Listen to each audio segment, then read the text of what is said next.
ਵਾਹਿਗੁਰੂ ਸਾਹਿਬ JIO. ਗਿਆਨ ਧਿਆਨ ਕਿਛ ਕਰਮ ਨਾ ਜਾਣਾ, ਸਾਰ ਨਾ ਜਾਣਾ ਤੇਰੀ। ਸਭ ਤੇ ਵੱਡਾ ਸਤਿਗੁਰ ਨਾਨਕ, ਜਿਨ ਕਾਲ ਰਾਖੀ ਮੇਰੀ। ਬੇਸ਼ੁਮਾਰ ਅਥਹ ਅਗਨਤ ਅਤੁਲੈ, ਜਿਉ ਬੁਲਾਵਹੁ ਤਿਉ ਨਾਨਕ ਦਾਸ ਬੋਲੇ।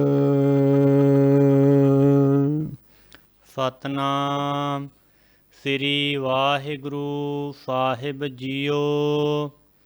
ਇੱਕ ਓੰਕਾਰ ਸਤਨਾਮ ਕਰਤਾ ਪੁਰਖ ਨਿਰਭਉ ਨਿਰਵੈਰ, ਅਕਾਲ ਮੂਰਤ ਅਜੂਨੀ ਸੈਭੰ, ਗੁਰ ਪ੍ਰਸਾਦ।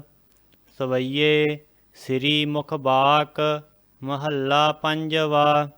ਆਦਿ ਪੁਰਖ ਕਰਤਾਰ ਕਰਨ ਕਾਰਨ ਸਭ ਆਪੇ, ਸਰਬ ਰਹਿਓ ਭਰਪੂਰ ਸਗਲ ਘਟ ਰਹਿਓ ਵਿਆਪੇ। ਵਿਆਪਤ ਦੇਖੀਐ ਜਗਤ ਜਾਣੈ ਕੌਣ ਤੇਰੀ ਗਤ, ਸਰਬ ਕੀ ਰਖਿਆ ਕਰੈ ਆਪੇ ਹਰ ਪਤ। ਅਬਿਨਾਸੀ ਅਬਗਤ ਆਪੇ ਆਪ ਉਤਪਤ, ਏਕੈ ਤੂਹੀ ਏਕੈ ਅਨ ਨਾਹੀ ਤੁਮ ਭਤ। ਹਰ ਅੰਤ ਨਾਹੀ ਪਾਰਾਵਾਰ, ਕੌਣ ਹੈ ਕਰੈ ਵਿਚਾਰ। ਜਗਤ ਪਿਤਾ ਹੈ ਪ੍ਰਭ ਪ੍ਰਾਣ ਕੋ ਆਧਾਰ, ਜਨ ਨਾਨਕ ਭਗਤ ਦਰ ਤੁਲ ਬ੍ਰਹਮ ਸੰਸਾਰ। ਏਕ ਜਿਹੀ ਕਿਆ ਬਖਾਨੈ ਹਾਂ ਕੇ ਬਲ ਬਲ, ਬਲ ਬਲ ਸਦ ਬਲਿਹਾਰ। ਇੱਕ ਓੰਕਾਰ ਸਤਨਾਮ ਕਰਤਾ ਪੁਰਖ ਨਿਰਭਉ ਨਿਰਵੈਰ, ਅਕਾਲ ਮੂਰਤ ਅਜੂਨੀ ਸੈਭੰ, ਗੁਰ ਪ੍ਰਸਾਦ।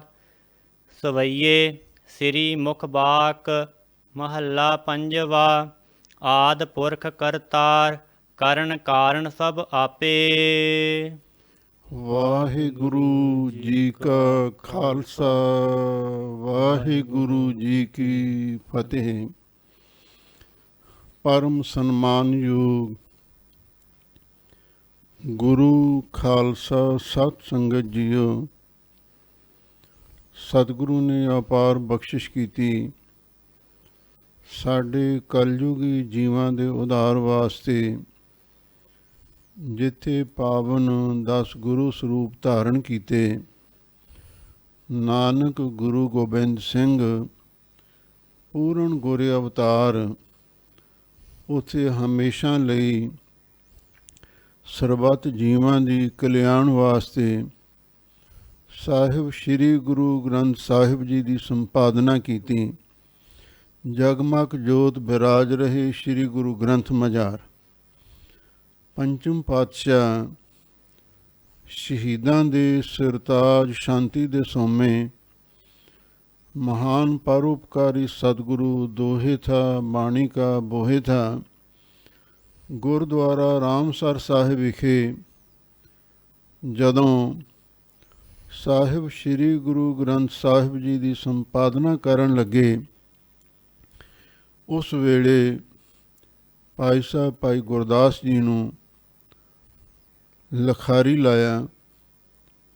ਕੁਝ ਸਿੱਖਾਂ ਨੂੰ ਪਹਿਰੇ 'ਤੇ ਖੜ੍ਹਾ ਕੀਤਾ, ਬਿਨਾਂ ਪੁੱਛੇ ਤੋਂ ਕੋਈ ਅੰਦਰ ਨਾ ਆਵੇ।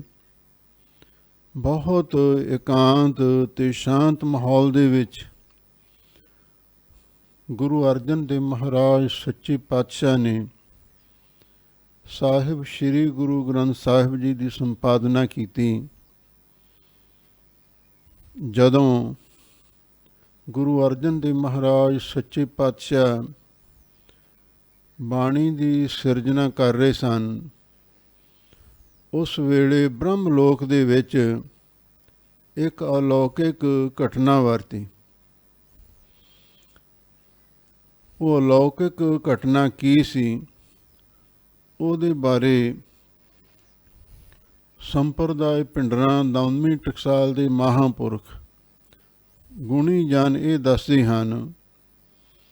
ਬ੍ਰਹਮਾ ਜੋ ਵੇਦਾਂ ਦਾ ਕਰਤਾ ਵੀ ਮੰਨਿਆ ਹੈ, ਅਤੇ ਇਸ ਦੇ ਨਾਲ ਜਿਹੜੇ ਹੋਰ ਵੈਦਿਕ ਰਿਸ਼ੀ ਸਨ, ਉਹਨਾਂ ਦੀ ਸਭਾ ਲੱਗੀ ਹੋਈ ਸੀ।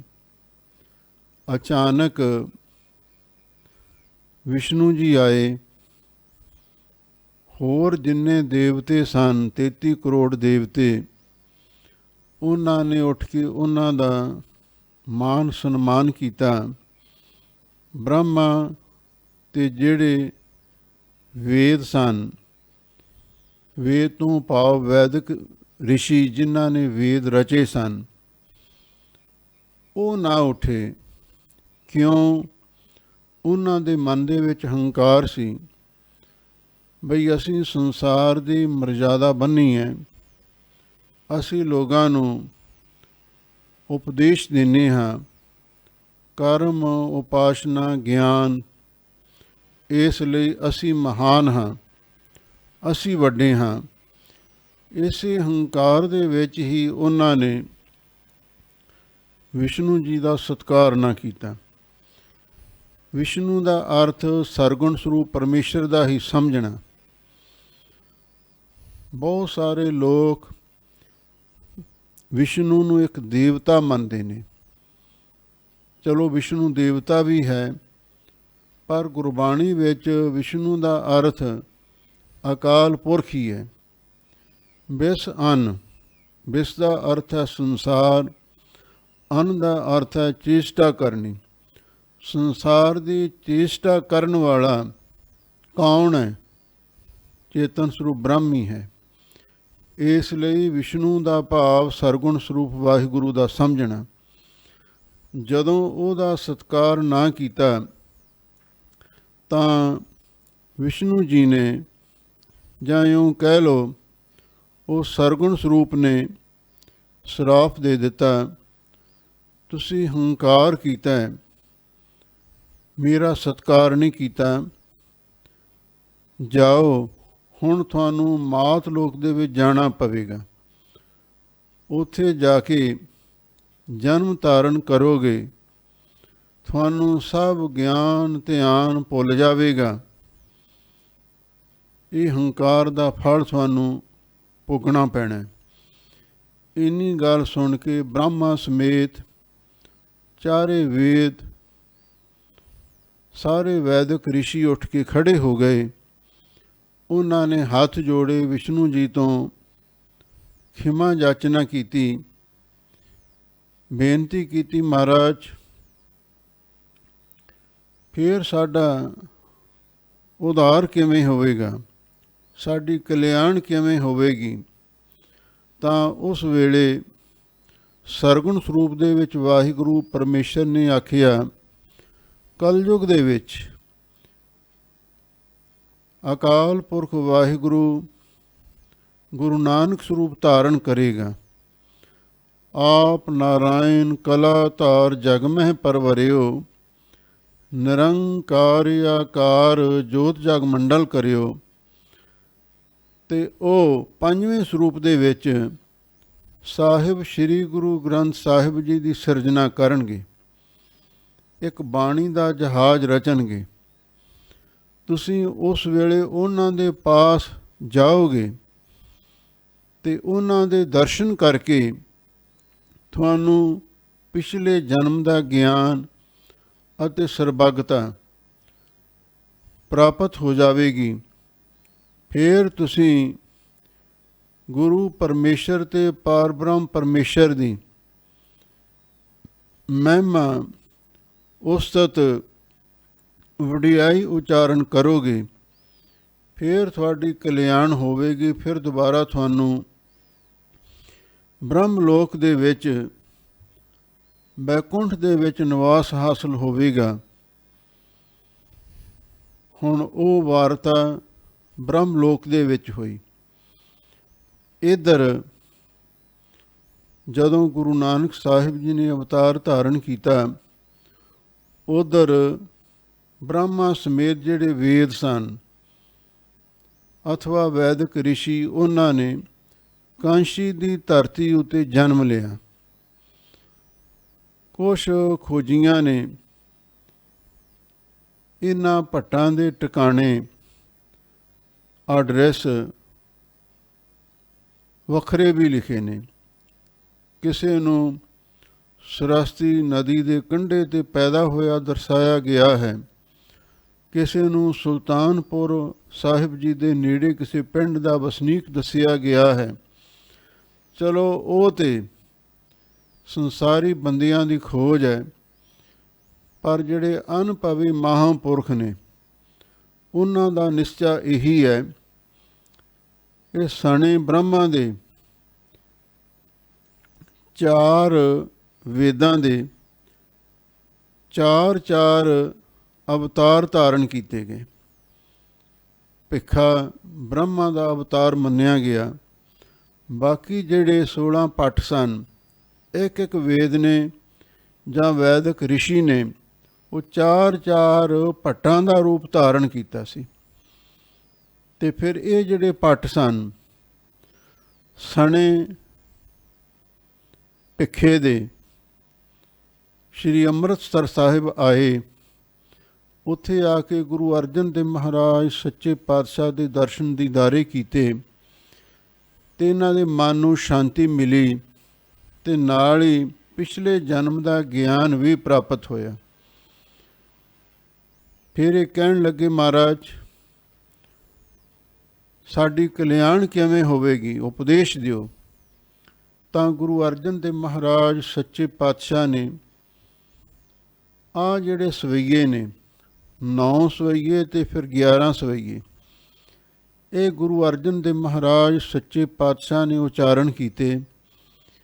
ਇਹਨਾਂ ਦੇ ਵਿੱਚ ਜਿਹੜੇ ਪਹਿਲੇ 9 ਸਵਈਏ ਨੇ, ਉਹਨਾਂ 9 ਸਵਈਆਂ ਦੇ ਵਿੱਚ ਗੁਰ ਪਰਮੇਸ਼ਰ ਏਕੋ ਜਾਨ, ਗੁਰੂ ਪਰਮੇਸ਼ਰ ਅਤੇ ਪਰਬ੍ਰਹਮ ਪਰਮੇਸ਼ਰ ਦੀ ਦੋਹਾਂ ਦੀ ਸਮੈਲਤ ਮਹਿਮਾ ਵਡਿਆਈ ਉਚਾਰਨ ਕੀਤੀ ਹੈ। ਅਤੇ ਨਾਲ ਹੀ ਇਹਨਾਂ ਭੱਟਾਂ ਨੂੰ ਵੀ ਸਮੱਤ ਦਿੱਤੀ ਵੀ ਤੁਸੀਂ ਵੀ ਇਸੇ ਤਰਜ਼ ਦੇ ਉੱਤੇ, ਇਸੇ ਸ਼ੈਲੀ ਦੇ ਮੁਤਾਬਕ ਗੁਰੂ ਨਾਨਕ ਸਾਹਿਬ ਜੀ ਦੀ ਪਰਮੇਸ਼ਰ ਰੂਪ ਕਰਕੇ ਮਹਿਮਾ ਉਚਾਰਨ ਕਰਿਓ। ਜਿਹੜੇ ਦੂਸਰੇ ਨੰਬਰ 'ਤੇ 11 ਸਵਈਏ ਆਉਣਗੇ, ਉਹਨਾਂ ਵਿੱਚ ਦੇਹ ਅਧਿਆਸ, ਸਰੀਰ ਦਾ, ਸੰਸਾਰ ਦਾ ਮੋਹ ਛੱਡਣ ਦੇ ਲਈ ਗੁਰੂ ਅਰਜਨ ਦੇਵ ਮਹਾਰਾਜ ਸੱਚੇ ਪਾਤਸ਼ਾਹ ਨੇ ਇਹਨਾਂ ਭੱਟਾਂ ਨੂੰ ਉਪਦੇਸ਼ ਦਿੱਤਾ ਸੀ। ਜਿਹੜੇ ਇਹ 17 ਭੱਟ ਸਨ, ਇਹਨਾਂ ਦੇ ਬਾਰੇ ਮਹਾਂਪੁਰਖ ਸੱਚਖੰਡ ਵਾਸੀ ਪੰਥ ਰਤਨ ਸ਼੍ਰੀਮਾਨ ਸੰਤ ਗਿਆਨੀ ਗੁਰਬਚਨ ਸਿੰਘ ਜੀ ਇਹ ਵਿਚਾਰ ਦੱਸਦੇ ਸਨ। ਭਿੱਖਾ ਬ੍ਰਹਮਾ ਦਾ ਅਵਤਾਰ ਸੀ ਅਤੇ ਬਾਕੀ 4 ਵੇਦਾਂ ਦੇ 4 ਅਵਤਾਰ ਹੋਏ ਅਤੇ ਉਹਨਾਂ 16 ਭੱਟਾਂ ਦੇ ਨਾਮ ਇਸ ਤਰ੍ਹਾਂ ਲਿਖੇ ਮਿਲਦੇ ਹਨ। ਭੱਟ ਕਲ ਜੀ, ਭੱਟ ਕਲ ਸਹਾਰ ਜੀ, ਭੱਟ ਟਲ ਜੀ, ਭੱਟ ਜਾਲਪ ਜੀ, ਭੱਟ ਜਲ ਜੀ, ਭੱਟ ਕੀਰਤ ਜੀ, ਭੱਟ ਸਲ ਜੀ, ਭੱਟ ਭੱਲ ਜੀ, ਭੱਟ ਨਲ ਜੀ, ਭੱਟ ਭਿੱਖਾ ਜੀ, ਭੱਟ ਜਲਣ ਜੀ, ਭੱਟ ਦਾਸ ਜੀ, ਭੱਟ ਗਯੰਦ ਜੀ, ਭੱਟ ਗੰਗਾ ਜੀ, ਭੱਟ ਮਥਰਾ ਜੀ, ਭੱਟ ਬਲ ਜੀ ਅਤੇ ਭੱਟ ਹਰਬੰਸ ਜੀ। ਇਹ 17 ਭੱਟਾਂ ਦੇ ਨਾਮ ਨੇ। ਇਸੇ ਤਰ੍ਹਾਂ ਸਵਈਆਂ ਦੇ ਵਿੱਚ ਰੱਡ ਨਾਮ ਵੀ ਆਇਆ ਹੈ। ਇਹਦੇ ਬਾਰੇ ਮਹਾਂਪੁਰਖ ਇਹ ਵਿਚਾਰ ਦੱਸਦੇ ਹਨ ਵੀ ਜਿਹੜਾ ਰੱਡ ਭੱਟ ਹੋਇਆ, ਇਹ 17 ਭੱਟਾਂ ਤੋਂ ਵੱਖਰਾ ਹੋਇਆ। ਇਹ ਨਾਰਦ ਮੁਨੀ ਦਾ ਅਵਤਾਰ ਇਸ ਨੂੰ ਮੰਨਿਆ ਗਿਆ। ਇਉਂ 17 ਦੀ ਥਾਂ 'ਤੇ 18 ਭੱਟਾਂ ਦੀ ਬਾਣੀ ਇਹ ਸਵਈਏ ਮੰਨੇ ਗਏ ਨੇ। ਸੰਪਰਦਾਇ ਭਿੰਡਰਾਂ ਅਤੇ ਦਮਨੀ ਟਕਸਾਲ ਦੇ ਅੰਦਰ ਜਿਹੜੇ ਨਵੇਂ ਵਿਦਵਾਨ ਨੇ, ਜਿਨ੍ਹਾਂ ਵਿੱਚ ਪ੍ਰੋਫੈਸਰ ਸਾਹਿਬ ਸਿੰਘ ਨੇ 11 ਭੱਟਾਂ ਦਾ ਹੀ ਜ਼ਿਕਰ ਕੀਤਾ ਹੈ, ਇਹ ਉਹਨਾਂ ਦੀ ਆਪਣੀ ਸੋਚ ਹੋ ਸਕਦੀ ਹੈ, ਪਰ ਸੰਪਰਦਾਇ ਭਿੰਡਰਾਂ ਦਮਨੀ ਟਕਸਾਲ ਦੇ ਮਹਾਂਪੁਰਖ 17 ਹੀ ਭੱਟਾਂ ਦੀ ਗਿਣਤੀ ਨੂੰ ਮੰਨਦੇ ਆ ਰਹੇ ਨੇ। ਤੇ 18ਵਾਂ ਰੱਡ ਭਗਤ ਹੈ ਜੋ ਨਾਰਦ ਮੁਨੀ ਦਾ ਅਵਤਾਰ ਸੀ। ਇਹਨਾਂ 17 ਭੱਟਾਂ ਤੋਂ ਵੱਖਰਾ ਸੀ। ਹੁਣ ਗੁਰੂ ਅਰਜਨ ਦੇਵ ਮਹਾਰਾਜ ਸੱਚੇ ਪਾਤਸ਼ਾਹ ਸਵਈਆਂ ਦਾ ਆਗਾਜ਼ ਕਰਦੇ ਹਨ। ਭੱਟਾਂ ਦੇ ਸਵਈਏ ਇਸ ਤੋਂ ਬਾਅਦ ਸ਼ੁਰੂ ਹੋਣਗੇ। ਸਭ ਤੋਂ ਪਹਿਲਾਂ ਗੁਰੂ ਅਰਜਨ ਦੇਵ ਮਹਾਰਾਜ ਸੱਚੇ ਪਾਤਸ਼ਾਹ ਨੇ ਮਹਾ ਮੰਤਰ ਰੂਪ ਮੰਗਲਾਚਰਨ ਉਚਾਰਨ ਕੀਤਾ ਹੈ। ਮੈਂ ਬੇਨਤੀ ਕਰ ਦੇਵਾਂ, ਜਨਮ ਸਾਖੀ ਵਿੱਚ 4 ਤਰ੍ਹਾਂ ਦੇ ਮੰਤਰਾਂ ਦਾ ਜ਼ਿਕਰ ਆਇਆ ਹੈ। ਬੀਜ ਮੰਤਰ, ਮਹਾ ਮੰਤਰ, ਮੂਲ ਮੰਤਰ ਤੇ ਮਾਲਾ ਮੰਤਰ। ਇਹਦੇ ਬਾਰੇ ਮਹਾਂਪੁਰਖ ਇਹ ਵਿਚਾਰ ਦੱਸਦੇ ਸਨ, ਇੱਕ ਓੰਕਾਰ ਬੀਜ ਮੰਤਰ ਹੈ, ਗੁਰਪ੍ਰਸਾਦ ਤੱਕ ਮਹਾ ਮੰਤਰ ਹੈ, ਨਾਨਕ ਹੋਸੀ ਪੀ ਸੱਚ ਤੱਕ ਮੂਲ ਮੰਤਰ ਹੈ, ਜੋ 5 ਪਿਆਰੇ ਅੰਮ੍ਰਿਤ ਅਭਲਾਖੀਆਂ ਨੂੰ ਦ੍ਰਿੜ ਕਰਾਉਂਦੇ ਨੇ। ਉਹ ਇੱਕ ਓੰਕਾਰ ਤੋਂ ਲੈ ਕੇ ਨਾਨਕ ਹੋਸੀ ਪੀ ਸੱਚ ਤੱਕ ਮੂਲ ਮੰਤਰ ਦਾ ਸਰੂਪ ਹੈ ਤੇ ਗੁਰਪ੍ਰਸਾਦ ਤੱਕ ਮਹਾ ਮੰਤਰ ਹੈ। ਮਾਲਾ ਮੰਤਰ ਉੱਥੇ ਜਪਜੀ ਸਾਹਿਬ ਜੀ ਨੂੰ ਲਿਖਿਆ ਹੈ। ਇਹ 4 ਮੰਤਰਾਂ ਦਾ ਜ਼ਿਕਰ ਜਨਮ ਸਾਖੀ ਵਿੱਚ ਆਇਆ ਹੈ, ਜਨਮ ਸਾਖੀ ਭਾਈ ਬਾਲਾ ਜੀ। ਤੇ ਫਿਰ 5ਵਾਂ ਮੰਤਰ ਵਾਹਿਗੁਰੂ ਮੰਤਰ ਹੈ। ਵਾਹਿਗੁਰੂ ਗੁਰ ਮੰਤਰ ਹੈ, ਜਪ ਹਉਮੈ ਕੋਈ। ਉਹ ਉਹਨਾਂ 4ਾਂ ਦੇ ਨਾਲੋਂ ਵੱਖਰਾ ਸਮਝਣਾ। ਹੁਣ ਇੱਥੇ ਮਹਾ ਮੰਤਰ ਰੂਪ ਮੰਗਲਾਚਰਨ ਉਚਾਰਨ ਕਰਦੇ ਹਨ। ਇੱਕ ਓੰਕਾਰ, ਉਹ ਵਾਹਿਗੁਰੂ ਪਰਮੇਸ਼ਰ ਇੱਕ ਅਦਵੈਤ ਸਰੂਪ ਹੈ। ਅਦਵੈਤ ਕਿਸ ਨੂੰ ਕਹਿੰਦੇ ਨੇ? ਜਿਹੜਾ ਸਜਾਤੀ ਵਿਜਾਤੀ ਸਵੈਗਤ ਭੇਦ ਤੋਂ ਰਹਿਤ ਹੋਵੇ, ਦੇਸ਼ ਕਾਲ ਵਸਤੂ ਕਰਕੇ ਪ੍ਰਸ਼ੇਦ ਨਾ ਹੋਵੇ, ਉਹਨੂੰ ਅਦਵੈਤ ਕਹਿੰਦੇ ਨੇ। ਸਜਾਤੀ ਤੋਂ ਭਾਵ ਜਿਵੇਂ ਇੱਕੋ ਜਾਤੀ ਦੇ, ਇੱਕੋ ਕਿਸਮ ਦੇ ਹੋਰ ਵੀ ਮਨੁੱਖ ਪਸ਼ੂ ਪੰਛੀ ਹੁੰਦੇ ਨੇ, ਉਹਦੇ ਵਰਗੇ ਇਹਨੂੰ ਸਜਾਤੀ ਭੇਦ ਕਿਹਾ ਜਾਂਦਾ ਹੈ। ਵਿਜਾਤੀ ਤੋਂ ਭਾਵ ਹੈ ਵੱਖਰੀ ਜਾਤ ਦੇ, ਵੱਖਰੀ ਨਸਲ ਦੇ ਕਈ ਹੋਰ ਪਸ਼ੂ ਪੰਛੀ ਵੀ ਹੁੰਦੇ ਨੇ।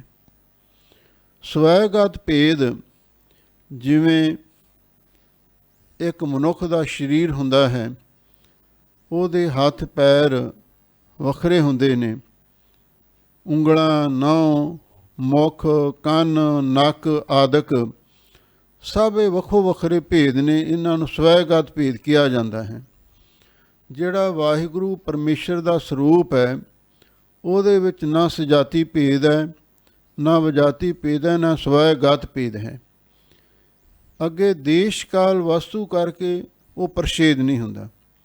ਹੁਣ ਆਮ ਤੌਰ 'ਤੇ ਜਦੋਂ ਆਪਾਂ ਕਿਸੇ ਮਨੁੱਖ ਦੀ ਜਾਣ ਪਛਾਣ ਹਾਸਲ ਕਰਨੀ ਹੋਵੇ, ਉਹਨੂੰ ਪੁੱਛਿਆ ਜਾਂਦਾ ਹੈ ਤੇਰਾ ਪਿੰਡ ਕਿਹੜਾ?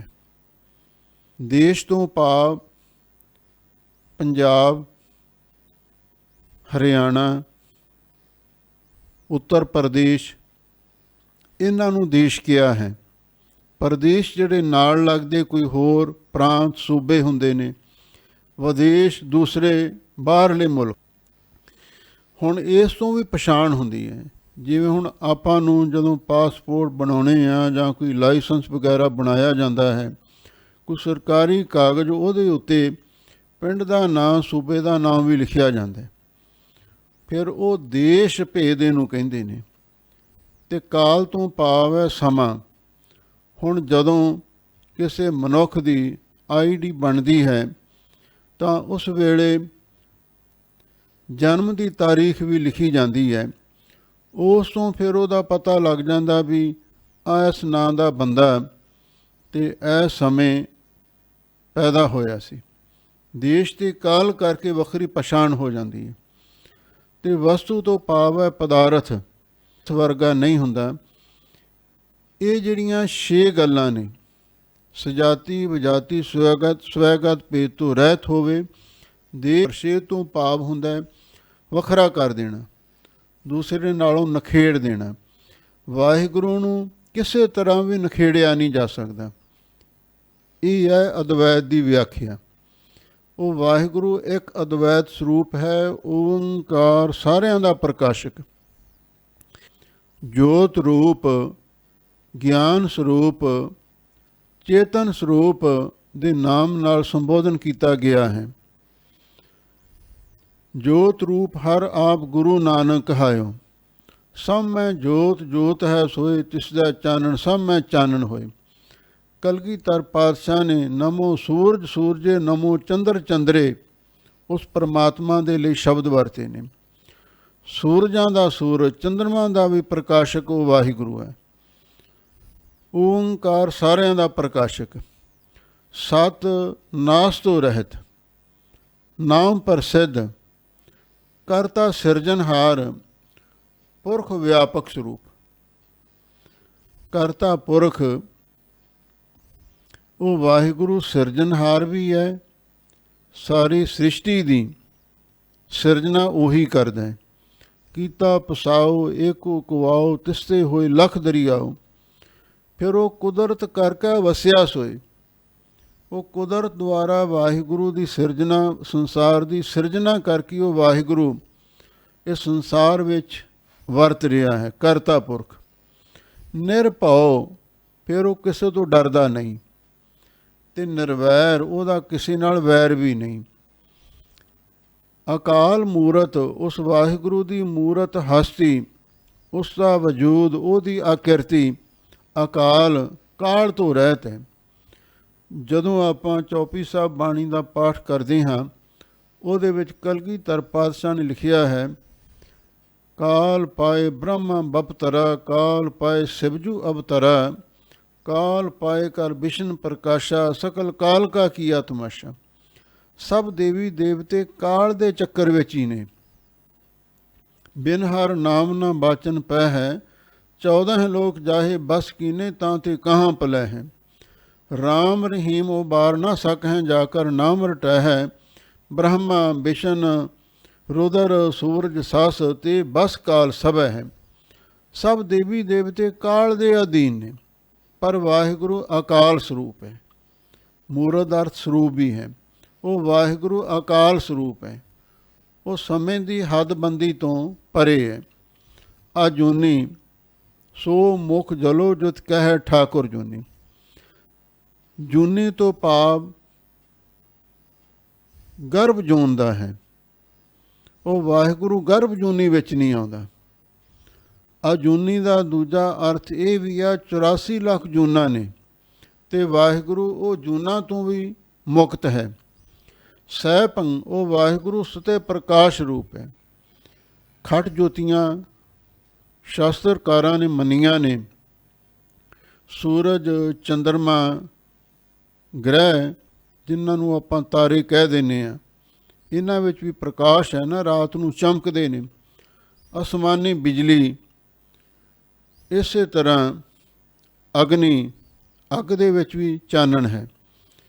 ਹੁਣ ਤੇ ਚਲੋ ਬਿਜਲੀ ਜਾਂ ਇਹ ਪਾਵਰ ਦੀ ਕਾਢ ਨਿਕਲੀ ਹੋਈ ਹੈ। ਪਹਿਲਾਂ ਅੱਗ ਬਾਲ ਕੇ ਹੀ ਚਾਨਣ ਕੀਤਾ ਜਾਂਦਾ ਸੀ। 6ਵੇਂ ਨੰਬਰ 'ਤੇ ਬਾਣੀ ਅਥਵਾ ਬੁੱਧੀ ਨੂੰ ਵੀ ਇੱਕ ਜੋਤੀ ਮੰਨੇ। ਇਹ ਜਿੰਨੀਆਂ ਖਟ ਜੋਤੀਆਂ ਨੇ, ਇਹ ਸਾਰੀਆਂ ਪਰਤੇ ਪ੍ਰਕਾਸ਼ਮਾਨ ਨੇ, ਪਰ ਉਹ ਵਾਹਿਗੁਰੂ ਸਹਿਭੰ ਸੁਤੇ ਪ੍ਰਕਾਸ਼ ਰੂਪ ਹੈ। ਸੂਰਜਾਂ ਨੂੰ ਵੀ ਰੋਸ਼ਨੀ ਦਿੰਦਾ ਹੈ, ਚੰਦਰਮਾ ਨੂੰ ਵੀ ਉਹੀ ਰੋਸ਼ਨੀ ਪ੍ਰਦਾਨ ਕਰਦਾ ਹੈ। ਗਲ ਕੀ ਖਟ ਜੋਤੀਆਂ ਨੂੰ ਉਹੀ ਪ੍ਰਕਾਸ਼ਦਾ ਹੈ, ਪਰ ਉਹ ਵਾਹਿਗੁਰੂ ਆਪ ਸੁਤੇ ਪ੍ਰਕਾਸ਼ ਰੂਪ ਹੈ। ਝਿਲ ਮਿਲ ਝਿਲਕੈ ਚੰਦ ਨਾ ਤਾਰਾ, ਸੂਰਜ ਕਿਰਨ ਨਾ ਬਿਜਲ ਗੈ ਨਾਰਾ। ਅਕਥੀ ਕਥੋਂ ਚਿਹਨ ਨੇ ਕੋਈ, ਪੂਰ ਰਹਿਆ ਮਨ ਪਾਇੰਦਾ। ਉਹ ਵਾਹਿਗੁਰੂ ਦਾ ਸਰੂਪ, ਉਹਦਾ ਪ੍ਰਕਾਸ਼ ਕਿਹੋ ਜਿਹਾ ਹੈ। ਇਹ ਗਰੀਬਨ ਵਾਜ ਸਤਿਗੁਰੂ ਜੀ ਨੇ 16 ਬਾਣੀ ਵਿੱਚ ਇਸ ਗੱਲ ਦਾ ਨਿਰਣਾ ਕੀਤਾ ਹੈ। ਝਿਲਮਿਲ ਝਿਲਕੈ ਚੰਦ ਨਾ ਤਾਰਾ, ਉਹ ਪ੍ਰਕਾਸ਼ ਝਿਲਮਿਲ ਕਰ ਰਿਹਾ ਹੈ, ਜਗਮਗ ਕਰ ਰਿਹਾ ਹੈ। ਲਗਾਤਾਰ ਇੱਕ ਰਸ ਉਹ ਵਾਹਿਗੁਰੂ ਪਰਮੇਸ਼ਰ ਦੀ ਅਖੰਡ ਜੋਤ ਪ੍ਰਕਾਸ਼ ਕਰ ਰਹੀ ਹੈ। ਚੰਦ ਨਾ ਤਾਰਾ, ਨਾ ਉਸ ਵਰਗਾ ਚੰਦਰਮਾ ਦਾ ਪ੍ਰਕਾਸ਼ ਹੋ ਸਕਦਾ, ਨਾ ਹੀ ਕਿਸੇ ਤਾਰਾ ਗ੍ਰਹਿ ਦਾ ਉਹਦੇ ਵਰਗਾ ਚਾਨਣ ਹੋ ਸਕਦਾ। ਝਿਲਮਿਲ ਝਿਲਕੈ ਚੰਦ ਨਾ ਤਾਰਾ, ਸੂਰਜ ਕਿਰਨ ਨਾ ਬਿਜਲ ਗੈ ਨਾਰਾ। ਨਾ ਸੂਰਜ ਦੀ ਕਿਰਨ ਦਾ ਹੀ ਉਹੋ ਜਿਹਾ ਪ੍ਰਕਾਸ਼ ਹੋ ਸਕਦਾ, ਅਤੇ ਨਾ ਹੀ ਬਿਜਲ ਗੈ ਨਾਰਾ ਜਿਹੜੀ ਅਸਮਾਨੀ ਬਿਜਲੀ ਹੈ। ਬੱਦਲ ਦੇ ਸਮੇਂ ਉਹ ਬਿਜਲੀ ਲਸ਼ਕਦੀ ਹੈ, ਉਹਦਾ ਵੀ ਬੜਾ ਤੇਜ਼ ਪ੍ਰਕਾਸ਼ ਹੁੰਦਾ ਹੈ, ਪਰ ਉਹ ਪ੍ਰਕਾਸ਼ ਜਿਹੜਾ ਪਰਮੇਸ਼ਰ ਦਾ ਪ੍ਰਕਾਸ਼ ਹੈ, ਉਹ ਬਿਜਲੀ ਅਸਮਾਨੀ ਬਿਜਲੀ ਵਰਗਾ ਵੀ ਨਹੀਂ ਹੈ। ਅਤੇ ਫਿਰ ਮਹਾਰਾਜ ਕੋਈ ਤਾਂ ਦੱਸੋ, ਕਹਿੰਦੀ ਅਕਥੀ ਕਥੋਂ ਚਿਹਨ ਨਹੀਂ ਕੋਈ, ਉਹਦਾ ਚਿਹਨ ਚੱਕਰ ਕੋਈ ਹੈ ਹੀ ਨਹੀਂ, ਇਸੇ ਲਈ ਉਹਨੂੰ ਅਕਥ ਨਹੀਂ ਆਖਿਆ ਜਾਂਦਾ, ਉਹਦੇ ਬਾਰੇ ਕੁਛ ਬਿਆਨ ਨਹੀਂ ਕੀਤਾ ਜਾ ਸਕਦਾ। ਪੂਰ ਰਹਿਆ ਮਨ ਭਾਏਂਦਾ, ਵਾਹਿਗੁਰੂ ਦਾ ਉਹ ਪ੍ਰਕਾਸ਼ ਸਾਰੇ ਥਾਵਾਂ 'ਤੇ ਪਰਿਪੂਰਨ ਹੋ ਰਿਹਾ ਹੈ। ਜ਼ਮੀਨ ਜਮਾਨ ਕੇ ਬਿਖੈ ਸਮਸਤ ਏਕ ਜੋਤ ਹੈ, न घाट है न बाढ़ है न काठ बाढ़ होत है। ऐसा उस वाहिगुरू परमेश्वर ਦਾ ਸਰੂਪ ਹੈ। ਹਜੂਰ ਕਹਿੰਦੇ ਨੇ ਮਨ ਭਾਏਂਦਾ, ਉਹ ਸਾਰਿਆਂ ਦੇ ਮਨ ਨੂੰ ਬੜਾ ਪਾਉਂਦਾ। ਉਸ ਵਾਹਿਗੁਰੂ ਦਾ ਪ੍ਰਕਾਸ਼ ਜਿਹੜਾ ਸੈਭੰ ਸੁਤੇ ਪ੍ਰਕਾਸ਼ ਰੂਪ ਹੈ ਨਾ, ਉਸ ਵਾਹਿਗੁਰੂ ਦਾ ਪ੍ਰਕਾਸ਼, ਉਹਦਾ ਗਿਆਨ, ਉਹਦਾ ਨੂਰ, ਉਹਦਾ ਜ਼ਹੂਰ ਸਾਰਿਆਂ ਦੇ ਮਨ ਨੂੰ ਪਾਉਂਦਾ ਹੈ। ਗੁਰ ਪ੍ਰਸਾਦ ਫਿਰ ਉਹ ਮਿਲਦਾ ਕਿਵੇਂ ਹੈ? ਗੁਰੂ ਦੀ ਕਿਰਪਾ ਦੇ ਨਾਲ। ਗੁਰੂ ਦੀ ਕਿਰਪਾ ਕਿਵੇਂ ਹੁੰਦੀ ਹੈ? ਜਦੋਂ ਅਸੀਂ ਗੁਰੂ ਵਾਲੇ ਬਣ ਜਾਂਦੇ ਹਾਂ ਅਤੇ ਗੁਰੂ ਨੂੰ ਤਨ ਮਨ ਧਨ ਅਰਪਣ ਕਰ ਦਿੰਦੇ ਹਾਂ। ਤਨ ਮਨ ਧਨ ਸਭ ਸੌਂਪ ਗੁਰ ਕੋ। ਫਿਰ ਅਸੀਂ ਗੁਰੂ ਦੀ ਆਗਿਆ ਦਾ ਪਾਲਣ ਕਰਦੇ ਹਾਂ। ਗੁਰ ਕੈ ਗ੍ਰਹਿ ਸੇਵਕ ਜੋ ਰਹਿ, ਗੁਰ ਕੀ ਆਗਿਆ ਮਨ ਮੈਂ ਸਹਿ। ਫਿਰ ਗੁਰੂ ਦੀ ਪ੍ਰਸੰਨਤਾ ਹੁੰਦੀ ਹੈ ਅਤੇ ਗੁਰੂ ਦੀ ਕਿਰਪਾ ਨਾਲ ਹੀ ਉਹ ਵਾਹਿਗੁਰੂ ਪਰਮੇਸ਼ਰ ਮਿਲਦਾ ਹੈ। ਇਹ ਸਿੱਖੀ ਦਾ ਸਿਧਾਂਤ ਹੈ। ਗੁਰ ਪ੍ਰਸਾਦ, ਗੁਰੂ ਦੀ ਕਿਰਪਾ ਨਾਲ ਪਰਮਾਤਮਾ ਮਿਲਦਾ।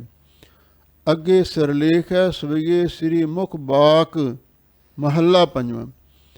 ਇਹ ਜਿਹੜੇ ਸਵਈਏ ਨੇ ਸ਼੍ਰੀ ਮੁਖ ਵਾਕ ਨੇ, ਭਾਵ ਗੁਰੂ ਅਰਜਨ ਦੇਵ ਮਹਾਰਾਜ ਨੇ ਆਪਣੇ ਮੁਖ ਤੋਂ ਉਚਾਰਨ ਕੀਤੇ ਨੇ।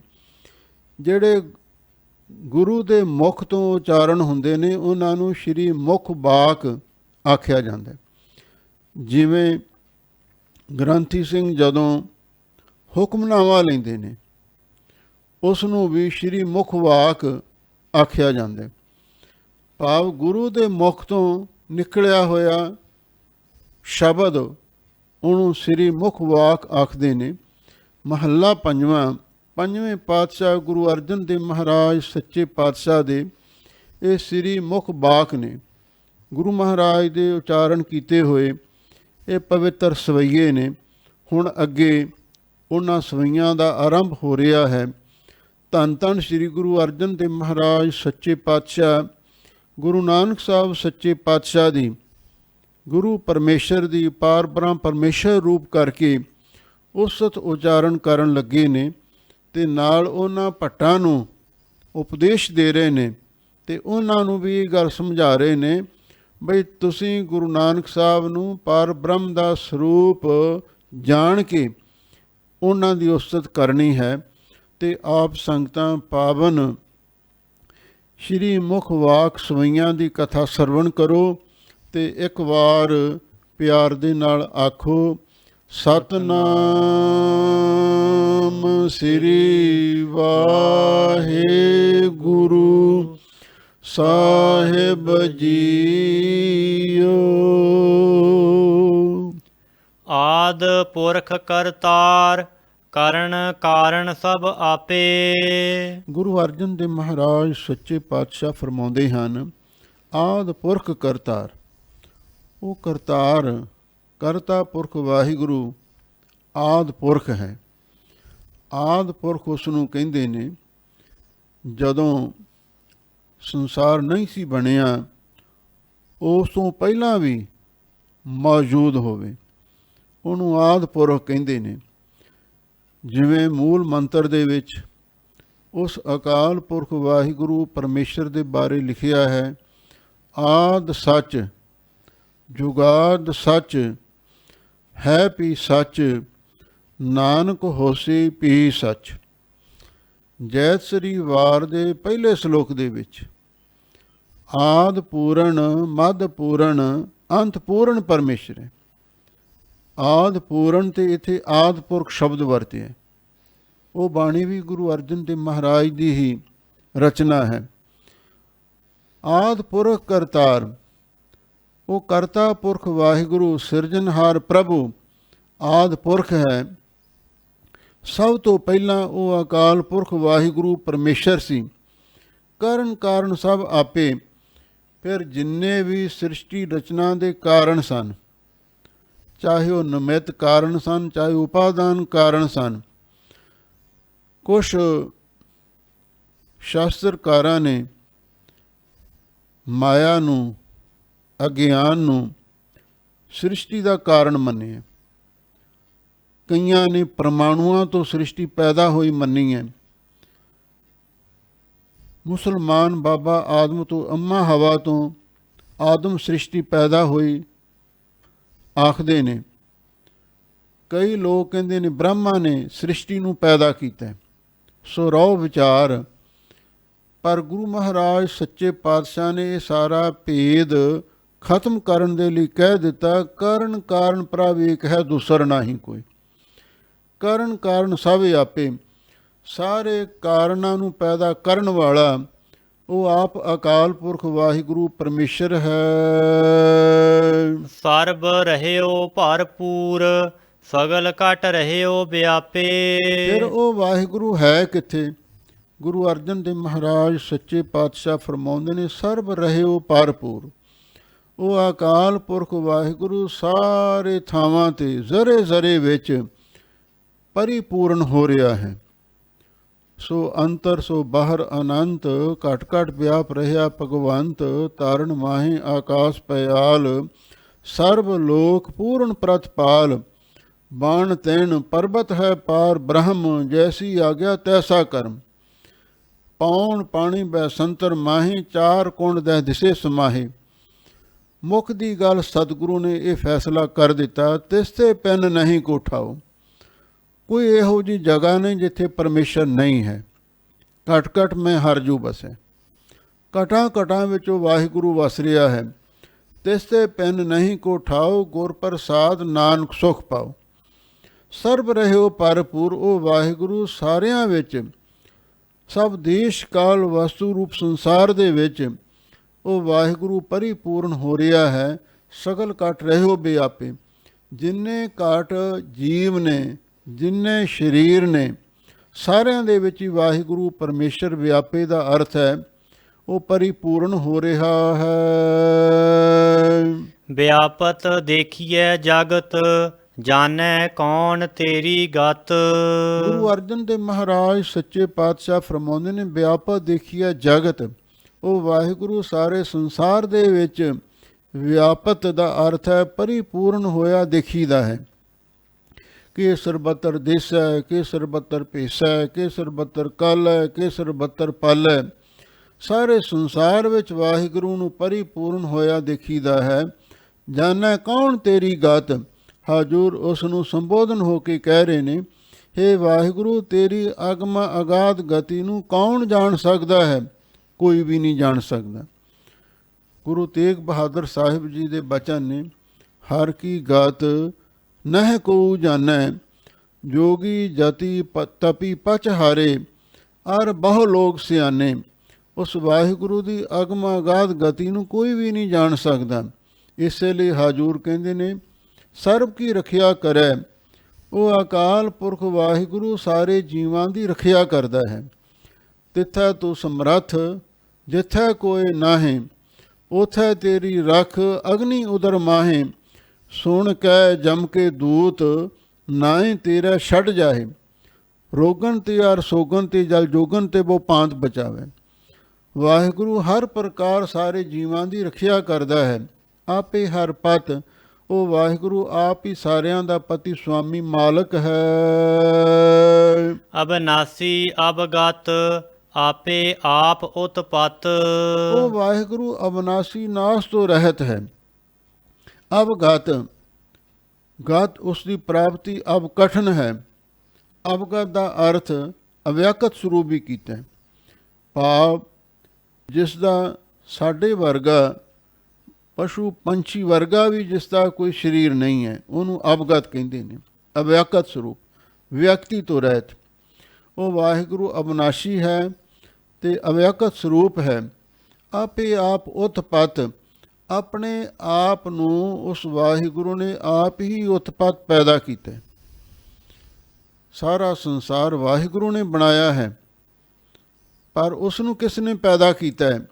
ਉਹਨੂੰ ਪੈਦਾ ਕਰਨ ਵਾਲਾ ਕੋਈ ਨਹੀਂ ਸੀ।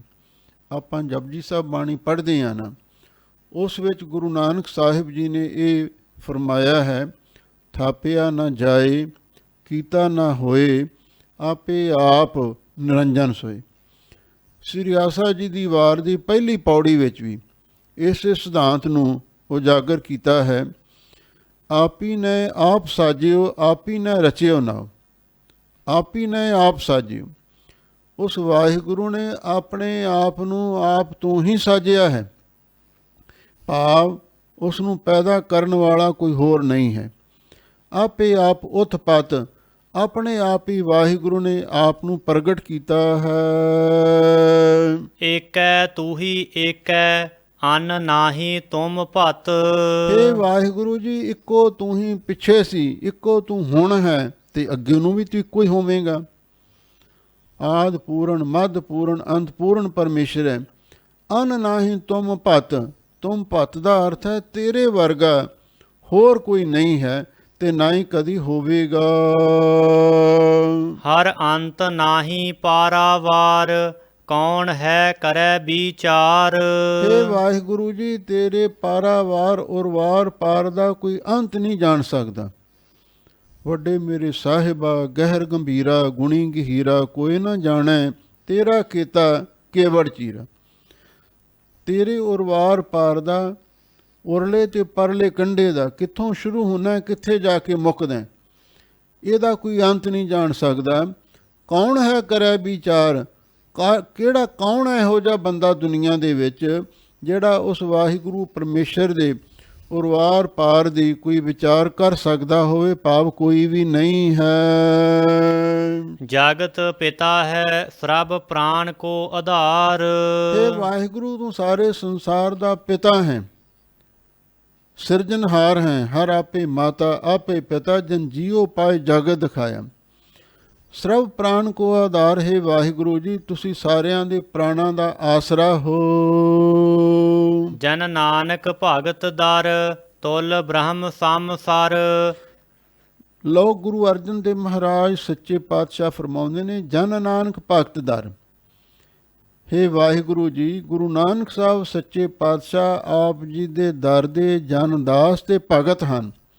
ਤੁਲ ਬ੍ਰਹਮ ਸੰਸਾਰ, ਜਦੋਂ ਅਸੀਂ ਤੁਲ ਦਾ ਅਰਥ ਹੈ ਬੁੱਧੀ ਦੀ ਤਕੜੀ ਦੇ ਨਾਲ ਉਹਨਾਂ ਨੂੰ ਤੋਲ ਕੇ ਵਿਚਾਰ ਕੇ ਦੇਖਦੇ ਹਾਂ। ਬ੍ਰਹਮ ਸੰਸਾਰ, ਉਹ ਬ੍ਰਹਮ ਦੇ ਬਰਾਬਰ ਹੀ ਨੇ, ਰੱਬ ਦਾ ਰੂਪ ਹੀ ਨੇ। ਗੁਰੂ ਨਾਨਕ ਸਾਹਿਬ ਸੱਚੇ ਪਾਤਸ਼ਾਹ ਗੁਰੂ ਨਾਨਕ ਦੇਵ ਗੋਬਿੰਦ ਰੂਪ ਹਨ। ਜਨ ਨਾਨਕ ਭਗਤ ਦਰ, ਭਾਵੇਂ ਗੁਰੂ ਨਾਨਕ ਸਾਹਿਬ ਸੱਚੇ ਪਾਤਸ਼ਾਹ ਵਾਹਿਗੁਰੂ ਦੇ ਦਰ ਦੇ ਭਗਤ ਹੋਏ, ਪਰ ਉਹ ਵਾਹਿਗੁਰੂ ਜੀ ਆਪ ਜੀ ਦੇ ਸਮਾਨ ਆਪ ਜੀ ਦਾ ਸਰੂਪ ਬਣ ਗਏ।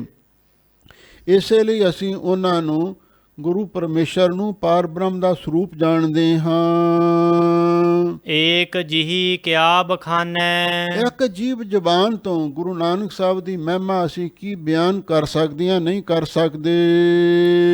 ਹਾਂ ਕੇ ਬਲ ਬਲ ਬਲ ਬਲ ਸਦ ਬਲਿਹਾਰ। ਬਸ ਅਸੀਂ ਤਾਂ ਗੁਰੂ ਨਾਨਕ ਸਾਹਿਬ ਜੀ ਤੋਂ ਹਾਂ ਕਿ ਇਹ ਇੱਕ ਛੰਦ ਦੀ ਚਾਲ ਹੈ। ਹਾਂ ਜੀ, ਜਿਉਂ ਆਪਾਂ ਕਹਿੰਦੇ ਹਾਂ ਜੀ, ਹਾਂ ਕਿ ਬਲ ਬਲ ਬਲ ਬਲ ਸਦ ਬਲਿਹਾਰ। ਤੇ ਅਸੀਂ ਗੁਰੂ ਮਹਾਰਾਜ ਸੱਚੇ ਪਾਤਸ਼ਾਹ ਤੋਂ ਮਨ ਕਰਕੇ, ਬਾਣੀ ਕਰਕੇ, ਸਰੀਰ ਕਰਕੇ, ਰੋਮ ਰੋਮ ਕਰਕੇ ਤੇ ਸਵਾਸ ਸਵਾਸ ਕਰਕੇ ਅਸੀਂ ਉਹਨਾਂ ਤੋਂ ਬਲਿਹਾਰ ਜਾਂਦੇ ਹਾਂ। ਬਲਿਹਾਰੀ ਗੋਰੇ ਆਪਣੇ ਦਿਉਹਾੜੀ ਸਦਵਾਰ, ਜਿਨ ਮਾਨਸ ਤੇ ਦੇਵਤੇ ਕੀਏ ਕਰਤ ਨਾ ਲਾਗੀ ਵਾਰ। ਨਾਰਾਇਣ ਨਰਪਤ ਨਮਸਕਾਰੈ, ਐਸੇ ਗੁਰ ਕੋ ਬਲ ਬਲ ਜਾਈਐ, ਆਪ ਮੁਕਤ ਮੋਹਿ ਤਾਰੈ। ਭੂਲੇ ਮਾਰਗ ਜਿਨਹਿ ਬਤਾਇਆ, ਐਸਾ ਗੁਰਵਡ ਭਾਗੀ ਪਾਇਆ। ਐਸੇ ਗੁਰੂ ਪਰਮੇਸ਼ਰ ਗੁਰੂ ਨਾਨਕ ਸਾਹਿਬ ਜੀ ਤੋਂ ਅਸੀਂ ਚਾਰੇ ਯੁੱਗਾਂ ਦੇ ਵਿੱਚ, ਤਿੰਨੇ ਕਾਲਾਂ ਦੇ ਵਿੱਚ ਮਨ ਬਾਣੀ ਸਰੀਰ ਕਰਕੇ ਬਲਿਹਾਰ ਜਾਂਦੇ ਹਾਂ। ਅੰਮ੍ਰਿਤ ਪ੍ਰਵਾਹ ਸਰ, ਅਤੁੱਲ ਭੰਡਾਰ ਭਰ। ਲਓ, ਗੁਰੂ ਅਰਜਨ ਦੇਵ ਮਹਾਰਾਜ ਸੱਚੇ ਪਾਤਸ਼ਾਹ ਫਰਮਾਉਂਦੇ ਹਨ, ਗੁਰੂ ਨਾਨਕ ਸਾਹਿਬ ਦੇ ਦਰ ਦੇ ਉੱਤੇ ਅੰਮ੍ਰਿਤ ਪ੍ਰਵਾਹ ਸਰ, ਅੰਮ੍ਰਿਤ ਦੇ ਝਰਨੇ ਵਗ ਰਹੇ ਨੇ। ਪ੍ਰਵਾਹ ਤੋਂ ਭਾਵ ਹੈ ਝਰਨੇ, ਅੰਮ੍ਰਿਉ ਚੱਲੈ ਝਰਨੇ। ਗੁਰੂ ਨਾਨਕ ਸਾਹਿਬ ਦੇ ਘਰ ਦੇ ਵਿੱਚ ਅੰਮ੍ਰਿਤ ਦੇ ਝਰਨੇ ਵਗ ਰਹੇ ਨੇ। ਅਤੁੱਲ ਭੰਡਾਰ ਭਰ, ਤੇ ਗੁਰੂ ਨਾਨਕ ਸਾਹਿਬ ਦੇ ਘਰ ਦੇ ਵਿੱਚ ਤੋਲਣ ਤੋਂ ਰਹਿਤ ਬੇਅੰਤ ਭਾਉ ਭਗਤੀ ਦੇ, ਬ੍ਰਹਮ ਗਿਆਨ ਦੇ, ਮੁਕਤੀਆਂ ਦੇ ਭੰਡਾਰੇ ਭਰੇ ਹੋਏ ਨੇ। ਐਸੇ ਗੁਰੂ ਨਾਨਕ ਸਾਹਿਬ ਸੱਚੇ ਪਾਤਸ਼ਾਹ ਪਰਮੇਸ਼ਰ ਰੂਪ ਸਤਿਗੁਰੂ ਹਨ। ਪਰੈ ਹੀ ਤੇ ਪਰੈ, ਅਪਰ ਅਪਾਰ ਪਰ। ਬਈ ਗੁਰੂ ਨਾਨਕ ਸਾਹਿਬ ਸੱਚੇ ਪਾਤਸ਼ਾਹ ਪਰੇ ਤੋਂ ਪਰੇ ਨੇ, ਭਾਵ ਉਹਨਾਂ ਦੀ ਮਹਿਮਾ ਪਰੇ ਤੋਂ ਪਰੇ ਹੈ। ਠੀਕ ਹੈ, ਦੁਨੀਆ ਦੇ ਵਿੱਚ ਪੀਰ ਪੈਗੰਬਰ ਅਵਤਾਰ ਵੀ ਹੋਏ ਨੇ, ਬ੍ਰਹਮਾ ਵਿਸ਼ਨੂੰ ਸ਼ਿਵ ਜੀ ਵਰਗੇ ਦੇਵਤੇ ਵੀ ਬੇਅੰਤ ਨੇ, ਪਰ ਗੁਰੂ ਨਾਨਕ ਸਾਹਿਬ ਦੀ ਮਹਿਮਾ ਪਰੇ ਤੋਂ ਪਰੇ ਹੈ। ਸਭ ਤੋਂ ਮਹਾਨ ਹੈ, ਸਭ ਤੇ ਵੱਡਾ ਸਤਿਗੁਰ ਨਾਨਕ, ਜਿਨ ਕਲ ਰਾਖੀ ਮੇਰੀ ਅਪਰ ਅਪਾਰ ਪਰ। ਤੇ ਗੁਰੂ ਮਹਾਰਾਜ ਦੀ ਮਹਿਮਾ ਅਪਰ ਅਪਾਰ ਹੈ। ਅਪਰ ਕਹਿੰਦੇ ਨੇ ਪ੍ਰਕਿਰਤੀ ਨੂੰ, ਉਹ ਪ੍ਰਕਿਰਤੀ ਦੇ ਵੀ ਅਪਾਰ ਪਾਰਾਵਾਰ ਤੋਂ ਰਹਿਤ ਹੈ। ਕਿਉਂ? ਪਰ ਉਹ ਪ੍ਰਕਿਰਤੀ ਤੋਂ ਵੀ ਪਰੇ ਹਨ। ਆਪਨੋ ਭਾਵਨ ਕਰ, ਮੰਤਰ ਨਾ ਦੂਸਰੋ ਧਰ। ਗੁਰੂ ਨਾਨਕ ਸਾਹਿਬ ਆਪ ਪਰਮੇਸ਼ਰ ਨੇ ਆਪਣੋ ਪਾਵਨ ਕਰ। ਜੋ ਉਹਨਾਂ ਦਾ ਆਪਣਾ ਭਾਣਾ ਹੁੰਦਾ, ਜੋ ਉਹਨਾਂ ਦਾ ਆਪਣਾ ਖਿਆਲ ਹੁੰਦਾ, ਜੋ ਉਹਨਾਂ ਦੀ ਆਪਣੀ ਮਰਜ਼ੀ ਹੁੰਦੀ, ਉਹੀ ਕਰਦੇ ਨੇ। ਮੰਤਰ ਨਾ ਦੂਸਰੋ ਧਰ, ਉਹ ਕਿਸੇ ਦੀ ਹੋਰ ਸਲਾਹ ਨਹੀਂ ਲੈਂਦੇ। ਐਸੇ ਗੁਰੂ ਮਹਾਰਾਜ ਸੱਚੇ ਪਾਤਸ਼ਾਹ ਆਪਣੇ ਭਾਣੇ ਦੇ ਖੁਦ ਮਾਲਕ ਹਨ।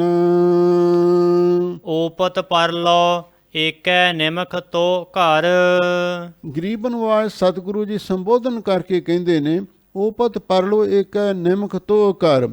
ਹੇ ਗੁਰੂ ਨਾਨਕ ਸਾਹਿਬ ਸੱਚੇ ਪਾਤਸ਼ਾਹ, ਤੁਸੀਂ ਪਰਮੇਸ਼ਰ ਰੂਪ ਹੋ। ਤੁਹਾਡੇ ਘਰ ਦੇ ਵਿੱਚ ਓਪਤ ਪਰਲੋ, ਸੰਸਾਰ ਦੀ ਉਤਪਤੀ ਦੇ ਪਰਲੋਂ ਦਾ ਅਰਥ ਹੈ ਲੈਤਾ। ਇੱਕ ਨਿਮਖ ਦੇ ਵਿੱਚ ਹੀ, ਅੱਖ ਦੇ ਫੋਰੇ ਦੇ ਵਿੱਚ ਹੀ ਹੋ ਜਾਂਦੀ ਹੈ। ਹਰਨ ਪਾਰਨ ਜਾਕਾ ਨੇਤਰ ਫੋਰ, ਖਿਨਮੈ ਰਾਉ ਰੰਕ ਕੋ ਕਰੀ, ਰਾਉ ਰੰਕ ਕਰ ਡਾਰੇ। ਰੀਤੇ ਪਰੇ ਪਰੇ ਸਖਨਾਵੈ, ਜੈ ਤਾਂ ਕੋ ਵਿਵਹਾਰੇ।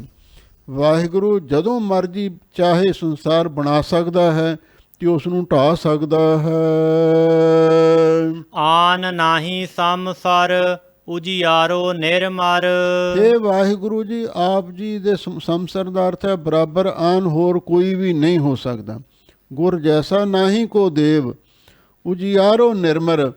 ਤੇ ਗਰੀਬ ਨਿਵਾਜ ਸਤਿਗੁਰੂ ਜੀ ਜਿਹੜਾ ਆਪ ਜੀ ਦਾ ਉਜਿਆਰੋ ਦਾ ਅਰਥ ਹੈ ਉਜਾਲਾ ਹੈ, ਗਿਆਨ ਹੈ। ਨਿਰਮਰ ਦਾ ਅਰਥ ਹੈ ਬਹੁਤ ਨਿਰਮਲ ਹੈ। ਤੁਹਾਡੇ ਵਰਗਾ ਹੋਰ ਕੋਈ ਨਹੀਂ ਜਿਹੜਾ ਤੁਹਾਡਾ ਗਿਆਨ ਹੈ, ਗਿਆਨ ਧਿਆਨ ਕਿਛ ਕਰਮ ਨਾ ਜਾਣਾ, ਉਹ ਬਹੁਤ ਨਿਰਮਲ ਪਵਿੱਤਰ ਹੈ। ਕੋਟ ਪਰਾਸ਼ਤ ਜਾਹੇ, ਨਾਮ ਲੀਏ ਹਰ ਹਰ। ਇਹ ਹਰੀ ਹਰ ਦਾ ਸਰੂਪ ਵਾਹਿਗੁਰੂ ਗੁਰੂ ਨਾਨਕ ਸਾਹਿਬ ਜੀ ਆਪ ਜੀ ਦਾ ਨਾਮ ਲੈਣ ਦੇ ਨਾਲ ਕੋਟ ਪ੍ਰਾਸ਼ਤ ਜਾਏ। ਕਰੋੜਾਂ ਪ੍ਰਾਸ਼ਤ ਦਾ ਅਰਥ ਹੈ ਪਾਪ ਚਲੇ ਜਾਂਦੇ ਨੇ। ਤੁਹਾਡੇ ਨਾਮ ਦੇ ਵਿੱਚ ਵੀ ਏਡੀ ਵੱਡੀ ਸ਼ਕਤੀ ਹੈ। ਕੌਣ ਕੋ ਕਲੰਕ ਰਹਿਓ ਰਾਮ ਨਾਮ ਲੇਤ ਹੀ, ਪਤਿਤ ਪਵਿੱਤ ਪਏ ਰਾਮ ਕਹਿਤ ਹੀ। ਗੁਰੂ ਤੇਗ ਬਹਾਦਰ ਸਾਹਿਬ ਜੀ ਦੇ ਪਵਿੱਤਰ ਬੋਲ ਹਨ, ਹਰ ਕੋ ਨਾਮ ਸਦਾ ਸੁਖਦਾਈ, ਜਾ ਕੋ ਸਿਮਰ ਅਜਾਮਲ ਉਧਰਿਓ, ਗਨਕਾ ਹੁੰਗਤ ਪਾਈ। ਆਪ ਜੀ ਦਾ ਹਰ ਹਰ ਨਾਮ ਲੈ ਕੇ ਹਰੀ ਹਰਤੀ ਪਾਪਾਨੀ ਦੁਸ਼ਟ ਚਿਤ ਅਪੀ ਸਿਮਰਤਾ। ਦੁਸ਼ਟ ਭਾਵਨਾ ਦੇ ਨਾਲ ਵੀ ਕੋਈ ਹਰੀ ਦਾ ਨਾਮ ਲੈਂਦਾ, ਉਹਦੇ ਵੀ ਪਾਪ ਨਾਸ ਹੋ ਜਾਂਦੇ ਨੇ। ਜਿਹੜਾ ਆਪ ਜੀ ਦਾ ਐਸਾ ਨਾਮ ਹੈ, ਸਭ ਨੂੰ ਹਰੇ ਭਰੇ ਕਰਨ ਵਾਲੇ ਅਕਾਲ ਪੁਰਖ ਗੁਰੂ ਨਾਨਕ ਸਾਹਿਬ ਜੀਓ, ਆਪ ਜੀ ਦਾ ਨਾਮ ਲੈ ਕੇ ਕਰੋੜਾਂ ਪਾਪ ਨਾਸ ਹੋ ਜਾਂਦੇ ਹਨ। ਜਨ ਨਾਨਕ ਭਗਤ ਦਰ, ਤੁਲ ਬ੍ਰਹਮ ਸੰਸਾਰ। ਐ ਗੁਰੂ ਨਾਨਕ ਸਾਹਿਬ ਸੱਚੇ ਪਾਤਸ਼ਾਹ, ਤੁਸੀਂ ਪਰਮੇਸ਼ਰ ਦੀ ਦਰਗਾਹ ਦੇ ਜਨ ਦਾਸ ਹੋ ਤੇ ਭਗਤ ਵੀ ਹੋ। ਤੁਲ ਬ੍ਰਹਮ ਸੰਸਾਰ, ਤੇ ਮਹਾਰਾਜ ਅਸੀਂ ਤੇ ਵਿਚਾਰ ਕੇ ਦੇਖਿਆ ਤੁਸੀਂ ਰੱਬ ਦੇ ਬਰਾਬਰ ਹੀ ਹੋ, ਤੁਸੀਂ ਰੱਬ ਦੇ ਨਾਲੋਂ ਘੱਟ ਨਹੀਂ। ਇਹ ਇੱਕ ਜਿਹੀ ਕਿਆ ਬਖਾਨਾ, ਅਸੀਂ ਇੱਕ ਜ਼ੁਬਾਨ ਤੋਂ ਆਪ ਜੀ ਦੀ ਮਹਿਮਾ ਕੀ ਉਚਾਰਨ ਕਰੀਏ, ਨਹੀਂ ਉਚਾਰਨ ਕਰ ਸਕਦੇ। ਜਦੋਂ ਆਪਾਂ ਜਨਮ ਸਾਖੀ ਪੜ੍ਹਦੇ ਹਾਂ ਜਾਂ ਨਾਨਕ ਪ੍ਰਕਾਸ਼ ਇਤਿਹਾਸ ਪੜ੍ਹਦੇ ਹਾਂ, ਉਹਦੇ ਵਿੱਚ ਲਿਖਿਆ ਮਿਲਦਾ ਹੈ, ਜਦੋਂ ਗੁਰੂ ਨਾਨਕ ਸਾਹਿਬ ਸੱਚੇ ਪਾਤਸ਼ਾਹ ਬਈ ਨਦੀ ਵਿੱਚ ਚੁੱਭਾ ਮਾਰ ਕੇ ਉਸ ਵਾਹਿਗੁਰੂ ਦੇ ਸੱਚਖੰਡ ਵਿੱਚ ਗਏ, ਤਾਂ ਉੱਥੇ ਜਾ ਕੇ ਗੁਰੂ ਨਾਨਕ ਸਾਹਿਬ ਸੱਚੇ ਪਾਤਸ਼ਾਹ ਨੇ ਉਸ ਅਕਾਲ ਪੁਰਖ ਵਾਹਿਗੁਰੂ ਦੀ ਉਸਤਤ ਉਚਾਰਨ ਕੀਤੀ, ਸੋਦਰ ਗਾਵਿਆ। ਰਹਿਰਾਸ ਸਾਹਿਬ ਜੀ ਦੇ ਪਾਠ ਤੋਂ ਪਹਿਲਾਂ ਜੋ ਆਪਾਂ ਸੋਦਰ ਪੜ੍ਹਦੇ ਹਾਂ ਜਾਂ ਰਾਗੀ ਸਿੰਘ ਉਸ ਦਾ ਕੀਰਤਨ ਵੀ ਕਰਦੇ ਹਨ, ਸੋਦਰ ਦੀ ਚੌਂਕੀ ਉਸ ਨੂੰ ਕਹਿੰਦੇ ਨੇ, ਉਹ ਗੁਰੂ ਨਾਨਕ ਸਾਹਿਬ ਜੀ ਨੇ ਵਾਹਿਗੁਰੂ ਦੇ ਸੱਚਖੰਡ ਦੇ ਵਿੱਚ ਉਚਾਰਨ ਕੀਤਾ। ਗੁਰਬਾਣੀ ਵਿੱਚ 3 ਸੋਦਰ ਆਏ ਨੇ। ਇੱਕ ਰਹਿਰਾਸ ਸਾਹਿਬ ਜੀ ਦੇ ਪਾਠ ਦੇ ਆਰੰਭ ਦੇ ਵਿੱਚ ਲਿਖਿਆ ਹੋਇਆ ਹੈ, ਅਤੇ ਉਸ ਤੋਂ ਪਹਿਲਾਂ ਜਪਜੀ ਸਾਹਿਬ ਦੇ ਵਿੱਚ 27ਵੀਂ ਪੌੜੀ ਸੋਦਰ ਦੀ ਪੌੜੀ ਉਸ ਨੂੰ ਕਿਹਾ ਜਾਂਦਾ ਹੈ। ਤੀਜੇ ਨੰਬਰ 'ਤੇ ਆਸਾ ਰਾਗ ਦੇ ਆਰੰਭ ਦੇ ਵਿੱਚ ਸੋਦਰ ਲਿਖਿਆ ਹੋਇਆ, ਪਰ ਇਹਨਾਂ ਦੇ ਵਿੱਚ ਕੁਝ ਨਾ ਕੁਝ ਫਰਕ ਵੀ ਹੈ। ਅੱਖਰਾਂ ਦਾ, ਲਗਾਂ ਮਾਤਰਾਂ ਦਾ ਕੁਛ ਭੇਦ ਵੀ ਰੱਖਿਆ ਗਿਆ ਹੈ।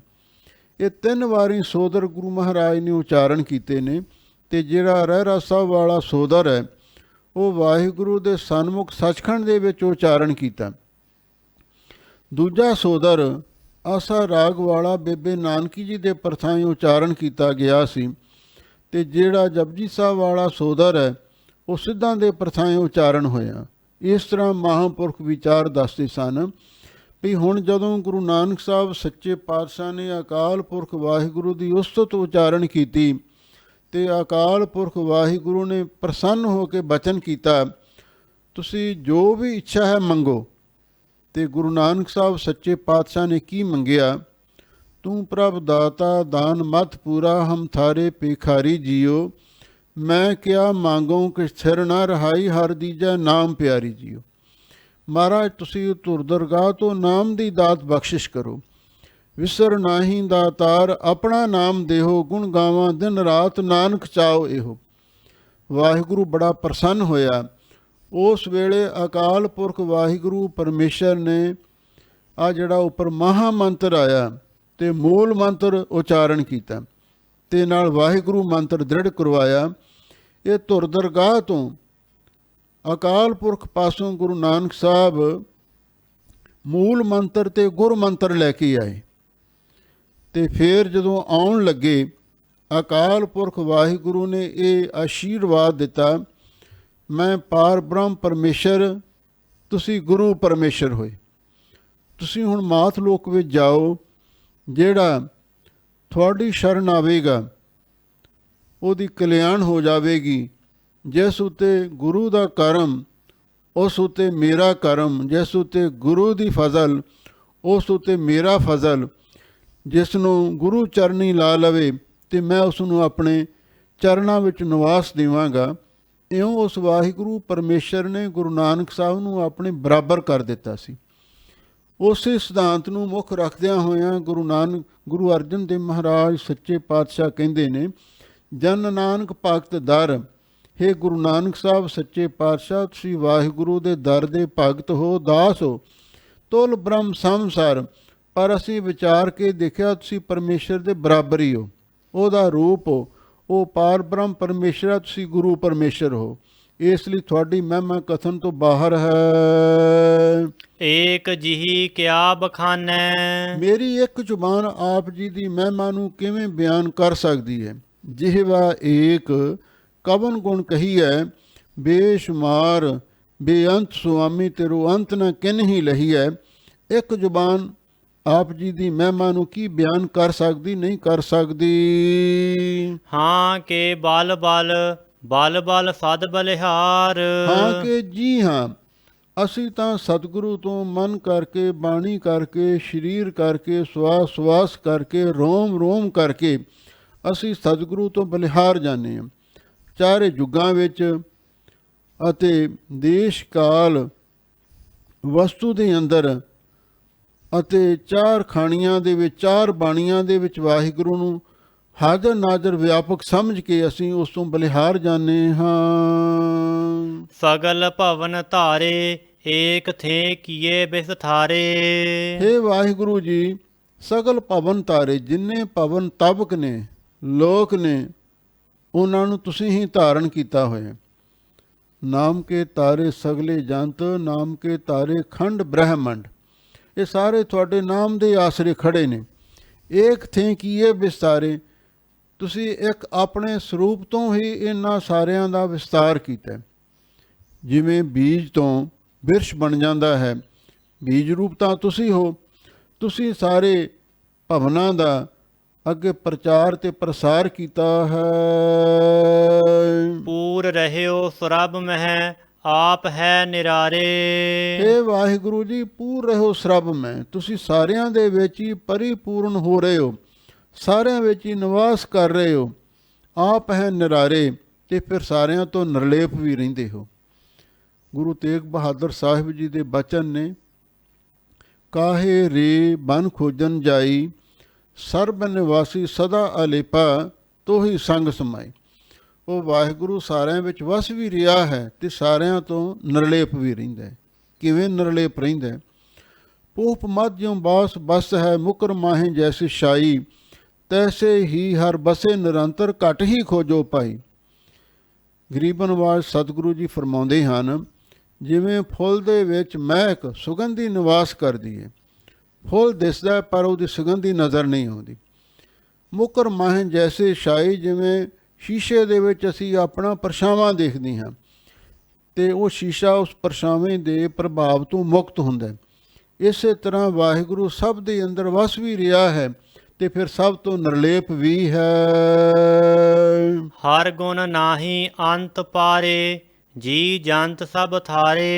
ਹੇ ਵਾਹਿਗੁਰੂ ਜੀ, ਆਪ ਜੀ ਦੇ ਗੁਣਾਂ ਦਾ ਕੋਈ ਅੰਤ ਪਾਰਾਵਾਰ ਨਹੀਂ ਜਾਣਿਆ ਜਾ ਸਕਦਾ। ਅੰਤ ਨਾ ਸਿਫਤੀ, ਕਹਿਣ ਨਾ ਅੰਤ, ਅੰਤ ਨਾ ਕਰਨਾ, ਦੇਣ ਨਾ ਅੰਤ। ਜੀ ਜੰਤ ਸਭ ਥਾਰੇ, ਜਿਤਨੇ ਵੀ ਜੀਵ ਜੰਤ ਨੇ, ਕੀੜੀ ਤੋਂ ਲੈ ਕੇ ਹਾਥੀ ਪਰਜੰਤ, ਇਹ ਸਾਰੇ ਤੁਹਾਡੇ ਹੀ ਪੈਦਾ ਕੀਤੇ ਹਨ। ਸਗਲ ਕੋ ਦਾਤਾ ਏਕੈ ਅਲਖ ਮੁਰਾਰੇ। ਹੇ ਵਾਹਿਗੁਰੂ ਜੀ, ਤੁਸੀਂ ਸਭ ਦੇ ਦਾਤੇ ਵੀ ਹੋ। ਦਿੰਦਾ ਦੇ ਲੈਂਦੇ ਥੱਕ ਪਾਹੇ, ਜੁਗਾ ਜੁਗੰਤਰ ਖਾਹੀ ਖਾਹੇ।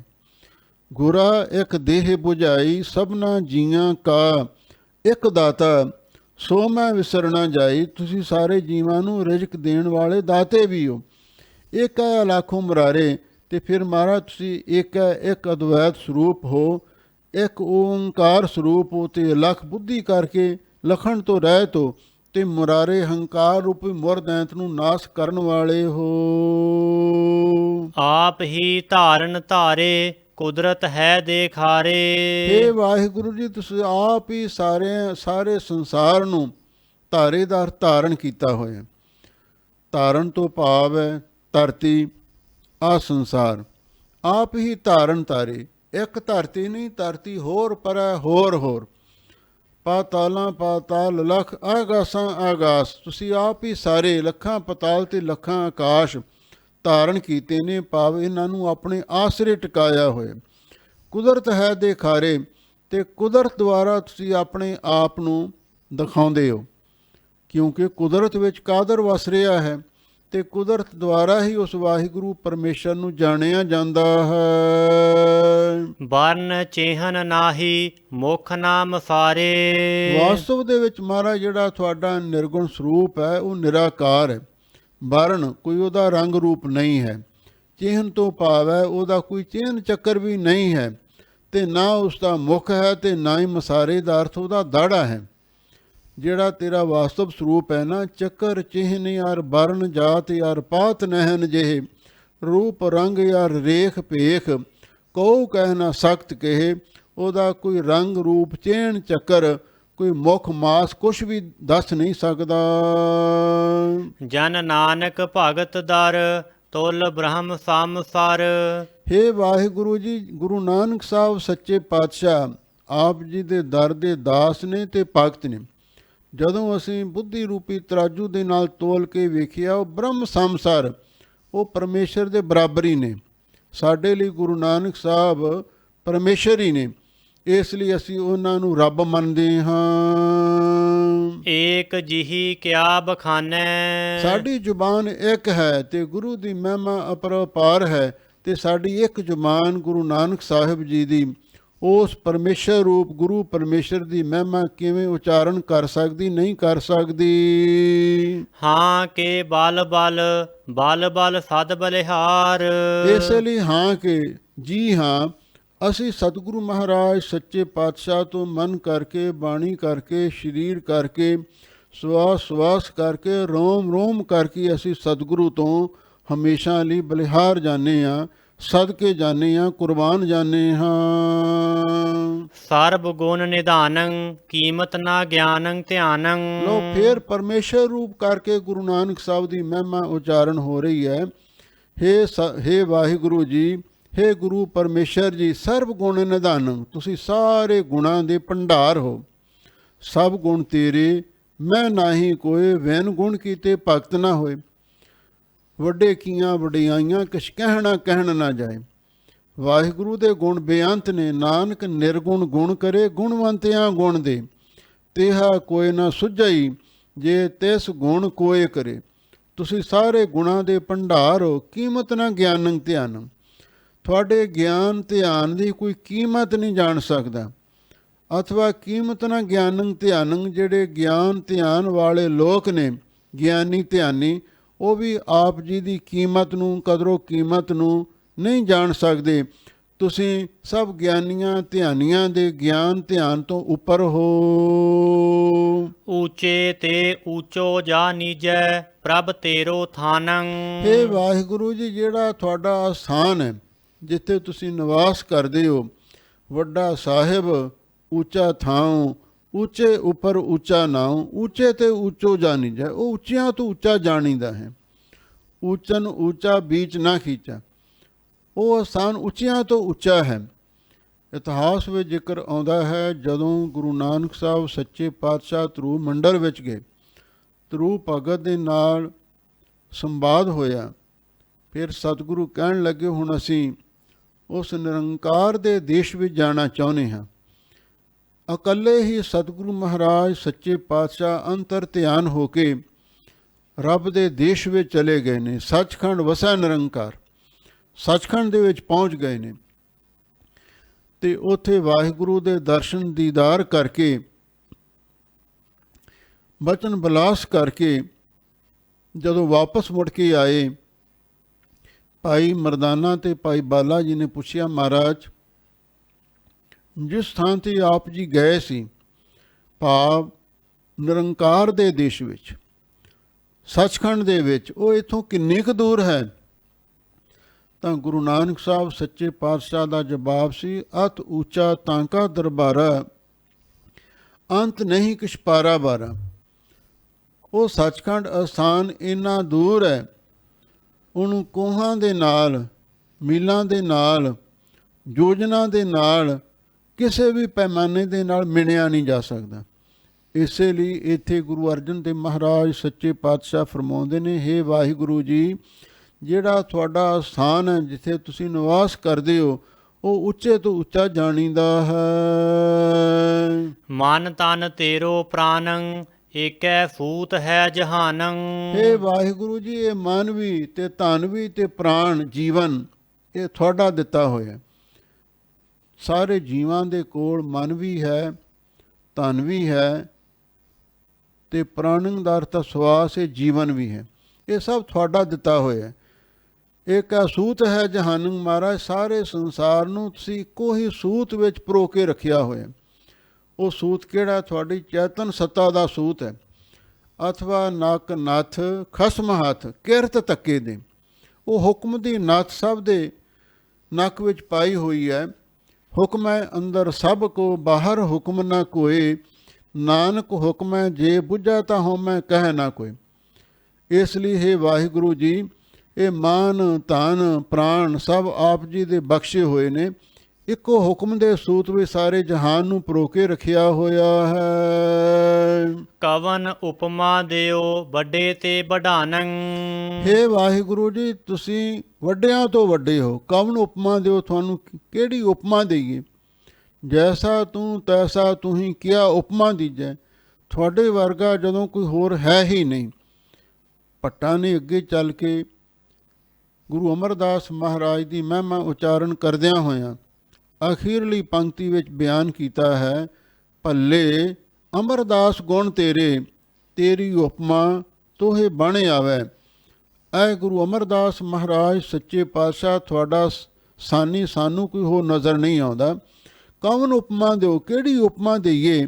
ਕੋਈ ਦੇਵੀ ਦੇਵਤਾ, ਕੋਈ ਪੀਰ ਪੈਗੰਬਰ ਤੁਹਾਡੇ ਬਰਾਬਰ ਨਹੀਂ ਨਜ਼ਰ ਆਉਂਦਾ।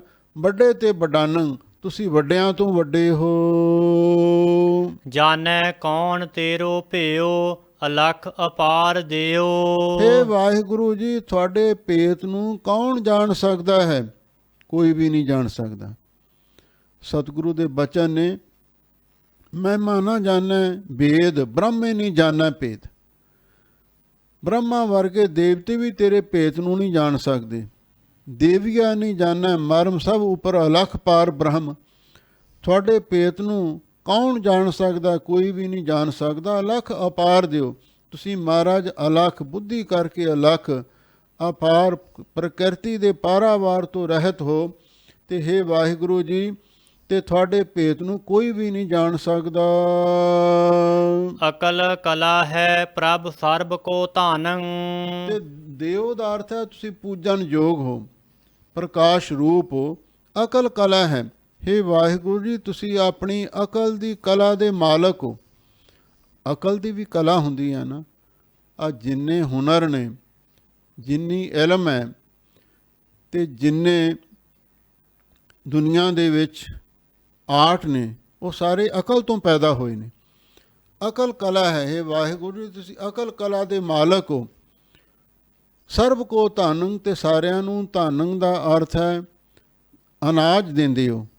ਖਾਣ ਪੀਣ ਲਈ ਸਾਰਿਆਂ ਨੂੰ ਤੁਸੀਂ ਦਿੰਦੇ ਹੋ। ਦੂਸਰਾ ਧਾਨੰ ਦਾ ਅਰਥ ਆਸਰਾ ਵੀ ਕੀਤਾ ਵਿਦਵਾਨਾਂ ਨੇ। ਸਰਬ ਕੋ ਧਾਨੰ, ਤੁਸੀਂ ਸਾਰਿਆਂ ਦਾ ਆਸਰਾ ਹੋ। ਕਿਉਂਕਿ ਹੁਣ ਸਾਡੇ ਜੀਵਨ ਦਾ ਆਸਰਾ ਅੰਨ ਪਾਣੀ ਹੈ ਨਾ। ਚੱਲਾ ਪਾਣੀ ਅੰਨ, ਇਹ ਅੰਨ ਪਾਣੀ ਦੀ ਆਸਰੇ ਸਾਡਾ ਸਰੀਰ ਚੱਲਦਾ। ਤੁਸੀਂ ਸਾਰਿਆਂ ਦੇ ਧਾਨੰ ਆਸਰਾ ਵੀ ਹੋ। ਤੀਜਾ ਧਾਨੰ ਦਾ ਅਰਥ ਹੈ ਸਰਬ ਕੋ ਧਾਨੰ, ਤੁਸੀਂ ਸਾਰਿਆਂ ਨੂੰ, ਧਾਨੰ ਦਾ ਅਰਥ ਹੈ ਧਾਰਨ ਯੋਗ ਹੋ, ਅਥਵਾ ਸਾਰਿਆਂ ਦੇ ਧਿਆਨ ਕਰਨ ਦੇ ਯੋਗ ਹੋ। ਤੇ ਇਸ ਤਰ੍ਹਾਂ ਵੀ ਅਰਥ ਕੀਤੇ ਨੇ। ਅਕਲ ਕਲਾ ਹੈ। ਅਕਲ ਕਲਾ ਜਿਹੜਾ ਸ਼ਬਦ ਹੈ ਨਾ, ਅਕਾਲ ਕਲਪਨਾ ਤੋਂ ਰਹਿਤ, ਤੇ ਕਲਾ ਤੁਸੀਂ ਬੇਅੰਤ ਕਲਾ ਦੇ ਮਾਲਕ ਹੋ। ਇਉਂ ਵੀ ਕੀਤਾ ਮਹਾਂਪੁਰਖਾਂ ਨੇ। ਅਕਲ ਕਲਾ, ਇਹ ਕਿਸੇ ਵਿਦਵਾਨ ਨੇ ਅਕਲ ਕਲਾ ਦੇ ਉੱਤੇ ਬਹੁਤ ਸੁੰਦਰ ਵਿਚਾਰ ਲਿਖੀਏ। ਅਕਲ ਕਲਾ ਤੋਂ ਭਾਵ ਹੈ, ਕਿਸੇ ਉਰਦੂ ਦੇ ਸ਼ਾਇਰ ਨੇ ਲਿਖਿਆ ਹੈ, हुनर को छुपाने का नाम ही हुनर होता है। ऐसा हुनर, ऐसा आर्ट, ऐसी कला भी पता ना लग सके भी असली है कि नकली है। ਹੁਣ ਵਾਹਿਗੁਰੂ ਨੇ ਇਹੋ ਜਿਹਾ ਸੰਸਾਰ ਬਣਾਇਆ, ਇਹਦੇ ਬਾਰੇ ਕੋਈ ਹੁਣ ਤੱਕ ਨਿਰਣਾ ਨਹੀਂ ਕਰ ਸਕਦਾ ਇਹ ਸੰਸਾਰ ਸੱਚਾ ਹੈ ਜਾਂ ਝੂਠਾ ਹੈ। ਇਹਨੂੰ ਅਕਲ ਕਲਾ ਕਹਿੰਦੇ ਨੇ। ਇਹ ਕੋਈ ਚਿੱਤਰਕਾਰ ਸੀ। ਉਸ ਚਿੱਤਰਕਾਰ ਨੇ ਇੱਕ ਇਸਤਰੀ ਦਾ ਚਿੱਤਰ ਬਣਾਇਆ। ਉਹ ਇਸਤਰੀ ਬਹੁਤ ਸੁੰਦਰ ਸੀ। ਤੇ ਜਦੋਂ ਉਸ ਦਾ ਚਿੱਤਰ ਬਣਾਇਆ, ਜਿਹੜਾ ਉਸ ਦਾ ਆਸ਼ਕ ਸੀ, ਇੱਕ ਰਾਜਾ ਸੀ, ਤੇ ਉਸ ਨੇ ਉਸ ਇਸਤਰੀ ਦਾ ਚਿੱਤਰ ਬਣਾ ਕੇ ਰਾਜੇ ਨੂੰ ਪੇਸ਼ ਕੀਤਾ। ਹੁਣ ਉਹ ਰਾਜਾ ਜਦੋਂ ਚਿੱਤਰ ਨੂੰ ਵੇਖ ਰਿਹਾ ਸੀ, ਵੇਖਦਿਆਂ ਵੇਖਦਿਆਂ ਉਹਦੇ ਅੱਖਾਂ ਵਿੱਚੋਂ ਹੰਝੂ ਡਿੱਗਣ ਲੱਗ ਪਏ। ਸਾਹਮਣੇ ਹੁਣ ਉਹ ਚਿੱਤਰ ਸੀ, ਤਸਵੀਰ ਸੀ, ਤੇ ਉਹਨੂੰ ਵੇਖ ਰਿਹਾ ਸੀ। ਤੇ ਹੁਣ ਉਹ ਜਦੋਂ ਉਹਦੀਆਂ ਅੱਖਾਂ ਵਿੱਚੋਂ ਹੰਝੂ ਡਿੱਗੇ, ਉਹ ਉਸ ਮੂਰਤੀ ਦੇ ਉੱਪਰ, ਚਿੱਤਰ ਦੇ ਉੱਪਰ ਡਿੱਗੇ। ਹੁਣ ਰਾਜੇ ਨੂੰ ਇਹ ਨਹੀਂ ਸੀ ਪਤਾ ਲੱਗ ਰਿਹਾ ਵੀ ਇਹ ਜਿਹੜੇ ਹੰਝੂ ਡਿੱਗੇ ਨੇ ਮੇਰੀਆਂ ਅੱਖਾਂ ਦੇ ਨੇ ਤੇ ਜਾਂ ਇਸ ਤਸਵੀਰ ਵਿੱਚੋਂ ਨਿਕਲੇ ਨੇ। ਤੇ ਇਸ ਤਰ੍ਹਾਂ ਦੀ ਕਲਾ ਨੂੰ ਅਕਲ ਕਲਾ ਕਿਹਾ ਜਾਂਦਾ ਹੈ। ਹੁਨਰ ਕੋ ਛੁਪਾਨੇ ਕਾ ਨਾਮ ਹੀ ਹੁਨਰ ਹੋਤਾ ਹੈ। ਵੀ ਇਹ ਕਲਾ ਵਾਹਿਗੁਰੂ ਇਸ ਕਲਾ ਦਾ ਵੀ ਮਾਲਕ ਹੈ, ਅਕਲ ਕਲਾ ਦਾ ਮਾਲਕ ਹੈ। ਆਹ ਵੇਖ ਲਓ ਉਸਨੇ ਸੰਸਾਰ ਕੈਸਾ ਸੁੰਦਰ ਬਣਾਇਆ ਹੈ। ਇਹਦੇ ਬਾਰੇ ਹੁਣ ਤਾਂ ਕੋਈ ਫੈਸਲਾ ਨਹੀਂ ਕਰ ਸਕਦਾ ਵੀ ਇਹ ਅਸਲੀ ਹੈ ਜਾਂ ਨਕਲੀ ਹੈ। ਇਹ ਅਕਲ ਕਲਾ ਦਾ ਮਾਲਕ ਵਾਹਿਗੁਰੂ ਹੈ ਤੇ ਸਾਰਿਆਂ ਨੂੰ ਹੀ ਉਹੀ ਆਸਰਾ ਦੇਣ ਵਾਲਾ ਹੈ। ਜਨ ਨਾਨਕ ਭਗਤ ਦਰ ਤੁਲ ਬ੍ਰਹਮ ਸੰਸਾਰ। ਗੁਰੂ ਅਰਜਨ ਦੇਵ ਮਹਾਰਾਜ ਸੱਚੇ ਪਾਤਸ਼ਾਹ ਫਰਮਾਉਂਦੇ ਨੇ, ਗੁਰੂ ਨਾਨਕ ਸਾਹਿਬ ਸੱਚੇ ਭਗਤ ਨੇ, ਉਪਾਸ਼ਕ ਨੇ, ਦਾਸ ਨੇ। ਤੁਲ ਬ੍ਰਹਮ ਸੰਸਾਰ, ਅਸੀਂ ਤਾਂ ਤੁਲ ਵਿਚਾਰ ਕੇ ਦੇਖਿਆ ਹੈ, ਉਹ ਪਰਮੇਸ਼ਰ ਦੇ ਬਰਾਬਰ ਹੀ ਨੇ। ਗੁਰ ਪਰਮੇਸ਼ਰ ਏਕੋ ਜਾਨ। ਤੇ ਅਸੀਂ ਗੁਰੂ ਨਾਨਕ ਸਾਹਿਬ ਨੂੰ ਪਰਮੇਸ਼ਰ ਦਾ ਰੂਪ ਸਮਝਦੇ ਹਾਂ। ਏਕ ਜਿਹੀ ਕਿਆ ਬਖਾਨੈ। ਸਾਡੀ ਇੱਕ ਜ਼ੁਬਾਨ, ਇੱਕ ਰਸਨਾ ਗੁਰੂ ਨਾਨਕ ਸਾਹਿਬ ਜੀ ਦੀ ਉਸਤਤ ਕਿਵੇਂ ਬਿਆਨ ਕਰ ਸਕਦੀ ਹੈ? ਨਹੀਂ ਬਿਆਨ ਕਰ ਸਕਦੀ। ਹਾਂ ਕੇ ਬਲ ਬਲ ਬਲ ਬਲ ਸਦ ਬਲਿਹਾਰ। ਹਾਂ ਕਿ ਕਾਵ ਰਚਨਾ ਦੀ ਇਹ ਸ਼ੈਲੀ ਹੈ। ਇੱਕ ਛੰਦ ਦੀ ਚਾਲ ਨੂੰ ਸੁੰਦਰ ਬਣਾਉਣ ਵਾਸਤੇ ਕਵੀ ਲੋਕ ਵਰਤਦੇ ਨੇ। ਹਾਂ ਕਿ ਜੀ ਹਾਂ, ਅਸੀਂ ਉਸ ਸਤਿਗੁਰੂ ਤੋਂ ਮਨ ਕਰਕੇ, ਬਾਣੀ ਕਰਕੇ, ਸਰੀਰ ਕਰਕੇ, ਸਵਾਸ ਸਵਾਸ ਕਰਕੇ, ਰੋਮ ਰੋਮ ਕਰਕੇ ਅਸੀਂ ਉਹਨਾਂ ਤੋਂ ਬਲਿਹਾਰ ਜਾਂਦੇ ਹਾਂ। 5 ਵਾਰੀ ਸ਼ਬਦ ਆਇਆ ਨਾ। ਇਸ ਲਈ ਅਸੀਂ ਚਾਰੇ ਯੁੱਗਾਂ ਦੇ ਵਿੱਚ ਤੇ ਦੇਸ਼ ਕਾਲ ਵਸਤੂ ਕਰਕੇ ਜਿਹੜਾ ਸੰਸਾਰ ਬਣਿਆ ਹੋਇਆ, ਤੇ ਇਹ ਸਾਰੇ ਸੰਸਾਰ ਵਿੱਚ ਉਸ ਨੂੰ ਪਰਿਪੂਰਨ ਸਮਝ ਕੇ, 4 ਖਾਣੀਆਂ ਵਿੱਚ, 4 ਬਾਣੀਆਂ ਦੇ ਵਿੱਚ ਉਸ ਨੂੰ ਵਿਆਪਕ ਸਮਝ ਕੇ ਅਸੀਂ ਗੁਰੂ ਨਾਨਕ ਸਾਹਿਬ ਸੱਚੇ ਪਾਤਸ਼ਾਹ ਨੂੰ ਹਾਜ਼ਰ ਨਾਜ਼ਰ ਸਮਝ ਕੇ, ਸਤਿਗੁਰ ਮੇਰਾ ਸਦਾ ਸਦਾ ਨਾ ਆਵੇ ਨਾ ਜਾਏ, ਉਹ ਅਬਨਾਸੀ ਪੁਰਖ ਸਾਹਮਣੇ ਰਹਿ ਸਮਾਏ। ਗੁਰੂ ਨੂੰ ਸਰਵ ਵਿਆਪਕ ਜਾਣ ਕੇ ਦੇਸ਼ ਕਾਲ ਵਸਤੂ ਰੂਪ ਸੰਸਾਰ ਦੇ ਵਿੱਚ 4 ਖਾਣੀਆਂ ਤੇ 4 ਬਾਣੀਆਂ ਵਿੱਚ ਗੁਰੂ ਸਮਾਰਿਆ। ਇਹ ਜਾਣ ਕੇ ਆਦ ਅੰਤ ਏਕੈ ਅਵਤਾਰਾ ਸੋਈ ਗੁਰੂ ਸਮਝਿਓ ਹਮਾਰਾ। ਅਸੀਂ ਉਸ ਗੁਰੂ ਨਾਨਕ ਸਾਹਿਬ ਦੇ ਚਰਨਾਂ 'ਤੇ ਨਮਸਕਾਰ ਕਰਦੇ ਹਾਂ। ਇਹ ਹੈ ਪਾਵਨ ਸੋਈਆਂ ਦੀ ਵਿਚਾਰ ਜੋ ਗੁਰੂ ਅਰਜਨ ਦੇਵ ਮਹਾਰਾਜ ਸੱਚੇ ਪਾਤਸ਼ਾਹ ਨੇ ਉਚਾਰਨ ਕੀਤੇ। ਤੇ ਆਪਾਂ ਗੁਰੂ ਦੀ ਮਹਿਮਾ, ਗੁਰੂ ਦੀ ਵਡਿਆਈ ਸੁਣੀ ਹੈ, ਇਹਨੂੰ ਆਪਣੇ ਜੀਵਨ ਵਿੱਚ ਵਸਾਈਏ। ਇਹਦੇ ਨਾਲ ਹੀ ਸਾਡੇ ਜੀਵਨ ਦੀ ਸਫਲਤਾ ਹੋਵੇਗੀ। ਸਭ ਸੰਗਤਾਂ ਦਾ ਬਹੁਤ ਬਹੁਤ ਧੰਨਵਾਦ। ਹੋਈਆਂ ਭੁੱਲਾਂ ਚੁੱਕਾਂ ਖਿਮਾ ਕਰਨੀਆਂ। ਜਨ ਨਾਨਕ ਭਗਤ ਦਰ ਤੁਲ ਬ੍ਰਹਮ ਸੰਸਾਰ। ਏਕ ਜਿਹੀ ਕਿਆ ਬਖਾਨੈ। ਹਾਂ ਕੇ ਬਲ ਬਲ ਬਲ ਬਲ ਸਦ ਬਲਿਹਾਰ। ਵਾਹਿਗੁਰੂ ਜੀ ਕਾ ਖਾਲਸਾ, ਵਾਹਿਗੁਰੂ ਜੀ ਕੀ ਫਤਿਹ।